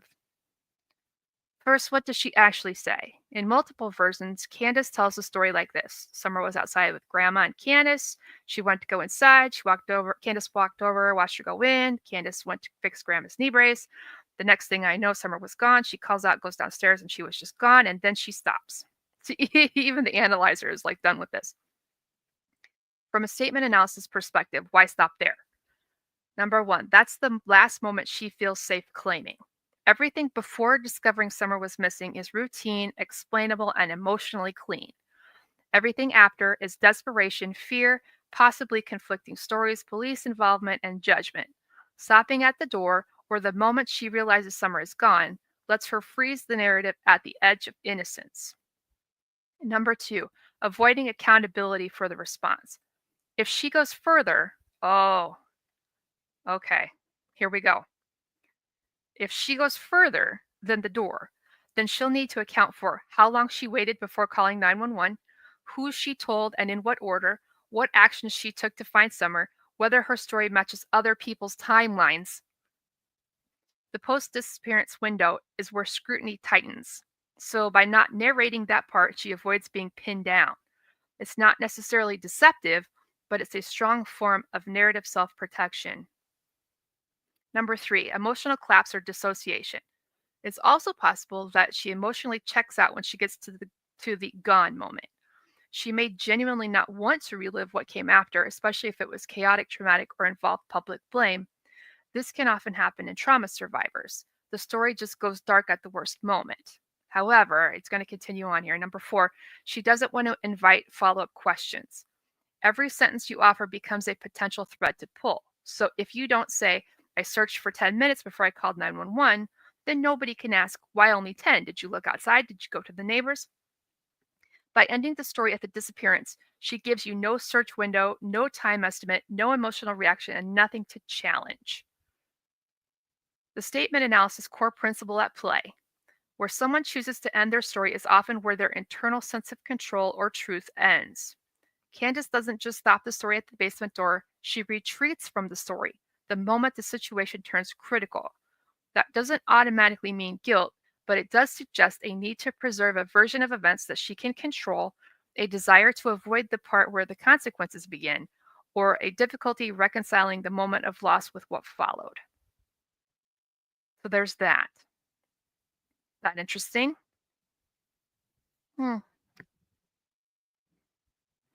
So we have a couple of choices we can go from here, places that we can go.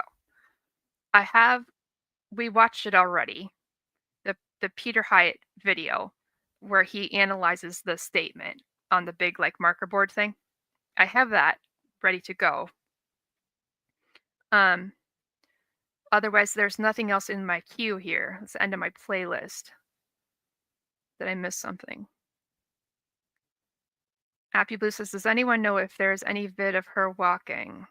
Walking where? Who and where? The siblings reported. How does that go? That news report? Sibling reported. Oh, crap. I do have that. There's the back door. Back door! Let me see if I can find a sibling reported. Oh my god. And where is that? Is this it?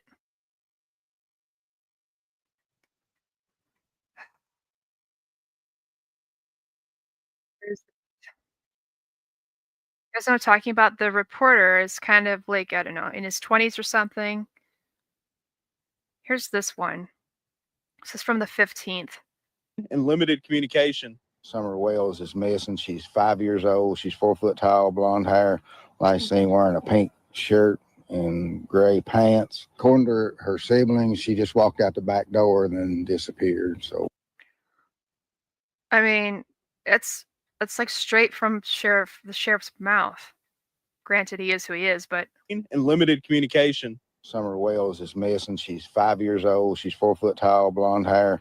Last seen wearing a pink shirt and gray pants. According to her siblings, she just walked out the back door and then disappeared. So, According to her siblings, she walked out the back door and disappeared.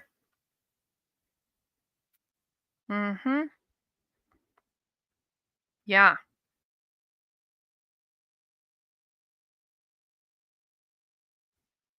There was a, it was, okay, yeah, it was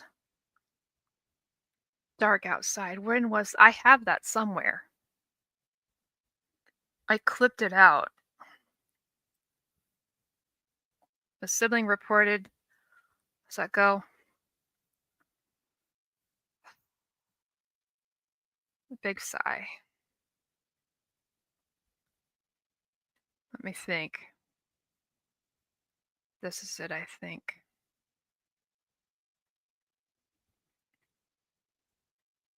Yes, there we go. I think it's right here. She would always be close by, but we was always coming up. She had to be outside. She was an outdoor person. Hawkins County 5-year-old Summer Wells was reported missing by her family, last seen at her house on Tuesday evening. That exact time, still a question for authorities, but she was reported missing at 6:30 p.m. Police say sibling reported she walked out of her house. Police say... See, the sibling reported that she walked out of her house. Sarah says, what did they consider the back door? Do you remember quite a while ago when Prayer Garden was going back and forth about the front door and the back door? And she had that like picture that she had created, I don't know, in paint or something. And she wrote like back door, she wrote like front door and back door in like font that looked like it was bleeding. Like it would look like it was like front door, remember? And we were like making fun of how it looked like it was like some kind of like heavy metal shouting kind of like screamo thing. I have that somewhere. I just don't know where. I don't know where I put that. Front door. Remember that?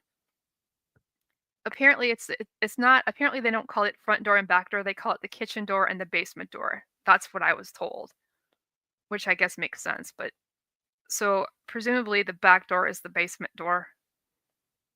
I don't know. Front door. Hi, Mimi Jean. Back door. So there's that. So what would you like to do at this point? Because I have nothing else today. We can, all I have pulled up right now is Peter Hyatt, and I know it was the whole thing. She made a big one. I couldn't tell you how much she talked about the front door, back door thing. Front door. What do you guys want to do? You want to call it, or do you want to do it? Watch the Peter Hyatt. It is, even though we've watched it 10 million times, it's 10 minutes long. It's up to you. Maybe I'll just run it. And if you want to stay, you can stay. Here we go. I don't think it'll be too loud. Here we go. Play. I'd like to share a few thoughts on the disappearance of Summer Wells, a case that has brought much interest. As a 5-year-old has been missing more than 2 weeks.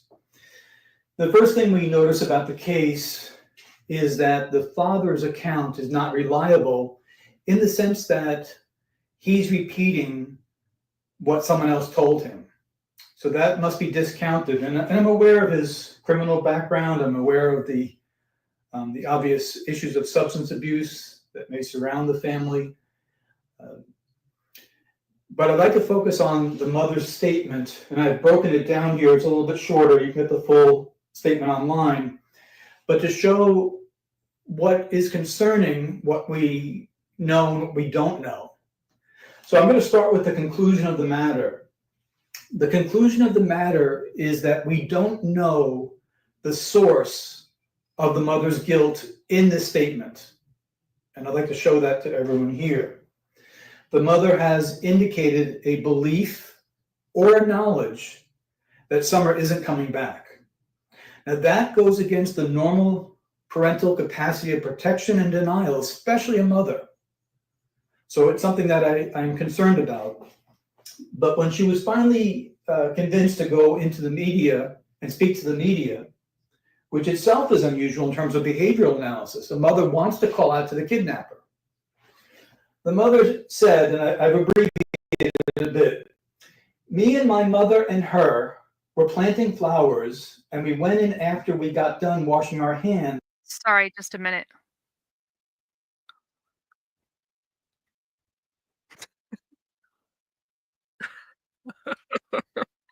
I know you can't hear this yet, but just give me a minute.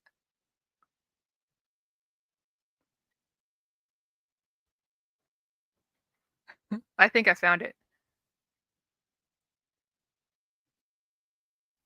Yeah, I did. Okay, I found it. All right, here we go. This is the door that goes down to the creek. This is the door that faces Beech Creek. He's calling it the front door. The front door. Summer went out the back door. This is the back door. Right here is the back door. And even the flute player said, the boy said that this is the back door and that Summer went out the back door, meaning the same door that Candace had put her in. Donald stood there and told these men, from the front of the house, you can see Beech Creek.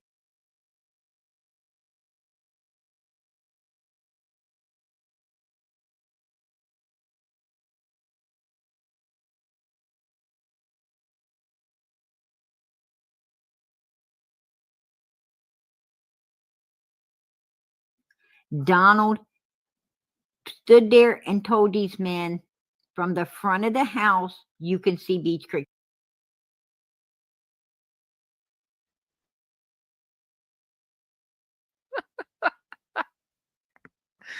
The front door. Oh, dear Lord. It is what it is. This is the door that goes down to the creek. This is the door that faces Beech Creek. He's calling it the front door. The front door. Summer went out the back door. This is the back door. Can't. Right here is the back door. Can't with that. And even the flute player said, the boy said that this is the back door and that Summer went out the back door, meaning the same door. You see the font? Back door. That Candace had put her in. Donald stood there and told these men, from the front of the house, you can see Beech Creek. Oh my. Oh my. The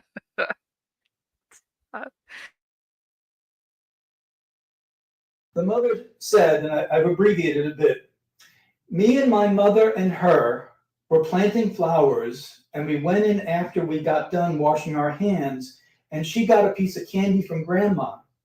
I walked her all the way over to the porch and watched her walking into the kitchen. So from that statement, and it's abbreviated, there's more, I'm able to conclude neglect.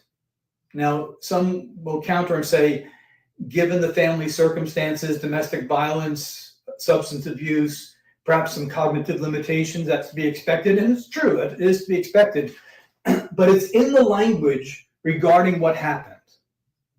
So if a sex offender has grabbed little Summer, or human trafficking and that sort of thing, a kidnapper, mom shows guilt, but I can't tell whether the guilt is because she caused Summer's disappearance or the guilt of neglect, which is here. But there's some also interesting things within this statement that call our attention to specific details. So she's asked what happened. Me and my mother and her. We like to hear a mother in particular use her daughter's name. And this was the beginning of what happened. She uses the pronoun her. I believe at this point even, that's some distancing language, psychological distancing. Say, well, what about if mom has cognitive limitations? that will impact the language. It certainly does. But if she speaks with an expectation of being understood and communicates with people, we adjust our context and we still analyze the words. Me and my mother and her, and we note the order, were planting flowers, and we went in after we got done washing our hands. Now, if you're planting flowers in the dirt, your hands are dirty, and the expectation is you're going to wash your hands. The expectation is not that you're going to have a need to talk about it. And this is where we often explore for guilt. I don't doubt that she washed her hands, and I'm not saying she lied about that. But what she's doing is including information that isn't necessary for the case, but does something else. We often find washing, when it is included unnecessarily, as another signal of guilt, among other things. So washing our hands not only will cause us to question, hey, why do you need to include that? We're not reinterpreting washing of hands to mean something else. We're wondering why the need to include that. We often find it in statements of guilt. And she, so another pronoun she, got a piece of candy from grandma. Washing our hands slows down the pace of the statement. Tell us what happened. She went missing while we were planting flowers. That would be very quick and easy. But instead, we have a pace that's being slowed down, which often indicates tension, stress, and possibly even deception later on. I don't know if that's the case here, but I'm certainly open to it. Then I had the pronoun she again, not Summer, got a piece of candy from grandma. That's immaterial to what happened, we would think. But this also slows down the pace of getting to what is essentially the information that's needed. Now, she's a 5-year-old, and this is a normal household. This is all things that we presuppose. And 5-year-olds love to play, they love to wander, they love to have candy. I walked her to the porch. I walked her all the way to the porch, as if it's an extraordinary event, something out of the ordinary, something that's not normal. This is a portrayal of the subject by herself, the mother, as a good and conscientious mother who is diligently watching over her child. The need to include this information suggests to the contrary. And when you have a couple of those points, you realize you're looking at neglect. So it's not just the socioeconomic status, the substance abuse issues, the domestic violence reports, some of those things. It's in the language as well. And watched her walking into the kitchen. On a normal day, outside in your yard, planting flowers or doing anything, would you recall watching someone all the way in at age 5 who runs in and out likely on her own many times? This is another indicator of guilt due to neglect. So it is possible that a sex offender got Summer, and mom has tremendous guilt for not watching her more carefully. That's certainly a possibility. And another possibility is that Sarah. I don't know if I can make it through this. I don't know if I want to pull that up. Oh my God. You remember what I'm talking about with the emojis, right? I'll pull it up at the end. Sorry to interrupt. that mom's actions caused something to go terribly wrong with Summer. The first one we look at, this we talk about guilty knowledge a lot. Guilty knowledge being mom knows what happened to her, and the guilt is because of that. But the first one we're looking at is called attendant guilt. In other words, something took place that the subject didn't do. She didn't cause Summer's disappearance, but something else was going on there, and she feels guilty over that. And I don't know at this point, because of the way the interview was conducted, what it is. Now, the interviewer had an opportunity to say, hey, you didn't want to speak out because of all the nasty comments that people make on social media. What would you like to say to them? This would have given her an opportunity to say, I didn't cause Summer's disappearance. I don't know why the interviewer didn't ask the obvious question, but if your child was missing, would you care what people on social media said? Now, you might if it was impacting search efforts, which it wasn't. The search efforts were tremendous. But a maternal instinct, and for most people, just human empathy, and not knowing what happened would cause them to do whatever it takes to run out, call for her child immediately, and address the kidnapper. So investigators have a difficult case on their hands, not simply because of the time that has passed along, but because of the mother's statement. You've heard things from media where it appears law enforcement is confused, quote unquote, about what happened. And that's a deliberate statement that's meant to say, we've got some issues here. We don't have a clear answer of what happened, and that's important. I had a case many years ago where a little girl went missing, and the father was deceptive about what happened when she went missing. And it proved later on that he didn't do it. What was he deceptive about then? We learned that he was deceptive because he was under the influence of drugs, and at that point, incapable of giving eyes-on protection to the little girl, who was able to open the door herself and wander away. So that's called attendant guilt, and it's very difficult at times to discern. So the conclusion of the matter is it's inconclusive. We need more of a statement. The 911 call, of course, would be telling. I don't have any association with the case. I'm just going strictly by the public record. Mom shows guilt, but mom also shows the knowledge, referencing her daughter in the past tense several times, that her daughter isn't coming back alive.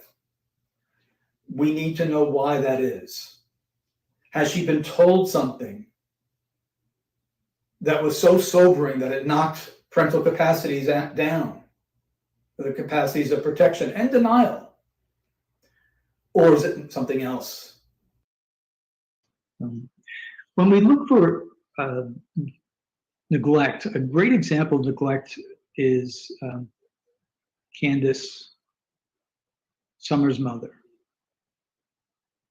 When she gives a description of it to being an ordinary day, and then goes on to give detail about just how it wasn't ordinary, then I think we are able to say, there's something wrong here.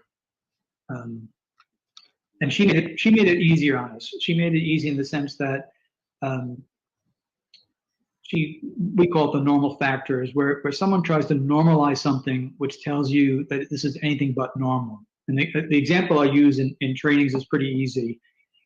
I have a group of children in an audience, and I say, once upon a time, it was a day like all others. And as soon as I normalize the situation, the kids will lean up and say, oh, good, something interesting is about to happen. Well, it's the same thing in storytelling. And I think, especially in law enforcement, they have such a good ability. They hear so much that they pick up well on the storytelling language like that. What Candace did with Summerwell's mother was that she wanted the audience to know that it was a normal day. And on a normal day, the 5-year-old asked to go inside, which I doubt, in her own backyard, and then how Candace watched her all the way, which was, 20 or 30 feet or something, a short distance, opening the door, into the door, etc. And what that additional detail, something you wouldn't remember because you're not on a high alert at that point, as she goes back into memory, is telling us neglect is at the bottom of this case. So just in answering that, I don't believe the mother. I don't believe her account. I do have trouble with Don Wells, and it's terrible to have to say this, but it's true. I'm not able to really discern. I'm able to discern that he is deceptive. I'm not able to pin it down where. He was deceptive, and then it ended up coming out about molesting others, pedophilia, substance abuse, criminal behavior, associations. He's deceptive about all of it. So when I established that he's being deceptive, it's so broad, along with depression and years of being beat down, including prison. I was not able to pinpoint where to put the deception. Yeah. So there's that. Oh, I feel like we got a lot done today. All right, you ready? You ready, Sarah?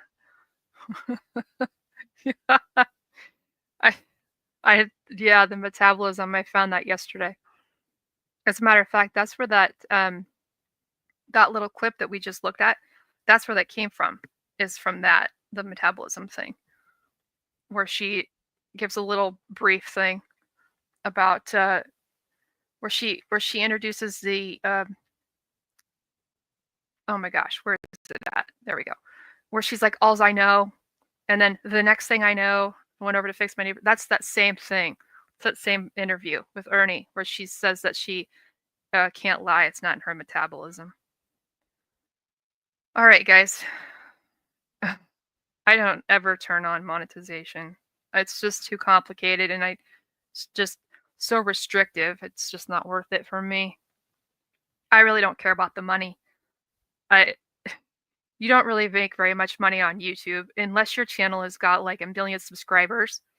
You don't make barely anything. I don't know why people think that creators make a whole ton of money. Like in 1 month, I make between like $35 and $60 maybe. No more than $75 a month. That's a lot. So I'm like, whatever, who cares about another like $3 just because somebody says a certain word? Doesn't matter. So anyway, that's all that I've got for today. I'm gonna get out of here because my voice is basically done for. We can do the next time that we come back and meet again, we can pick back up with the news pieces. We're basically up to November of 2021 when Jody's on the news. And what else goes on in November? I can't remember. And then there's the update, the 6-month update in December. So we can start there. And yeah, go from there. I'm so glad you guys were here.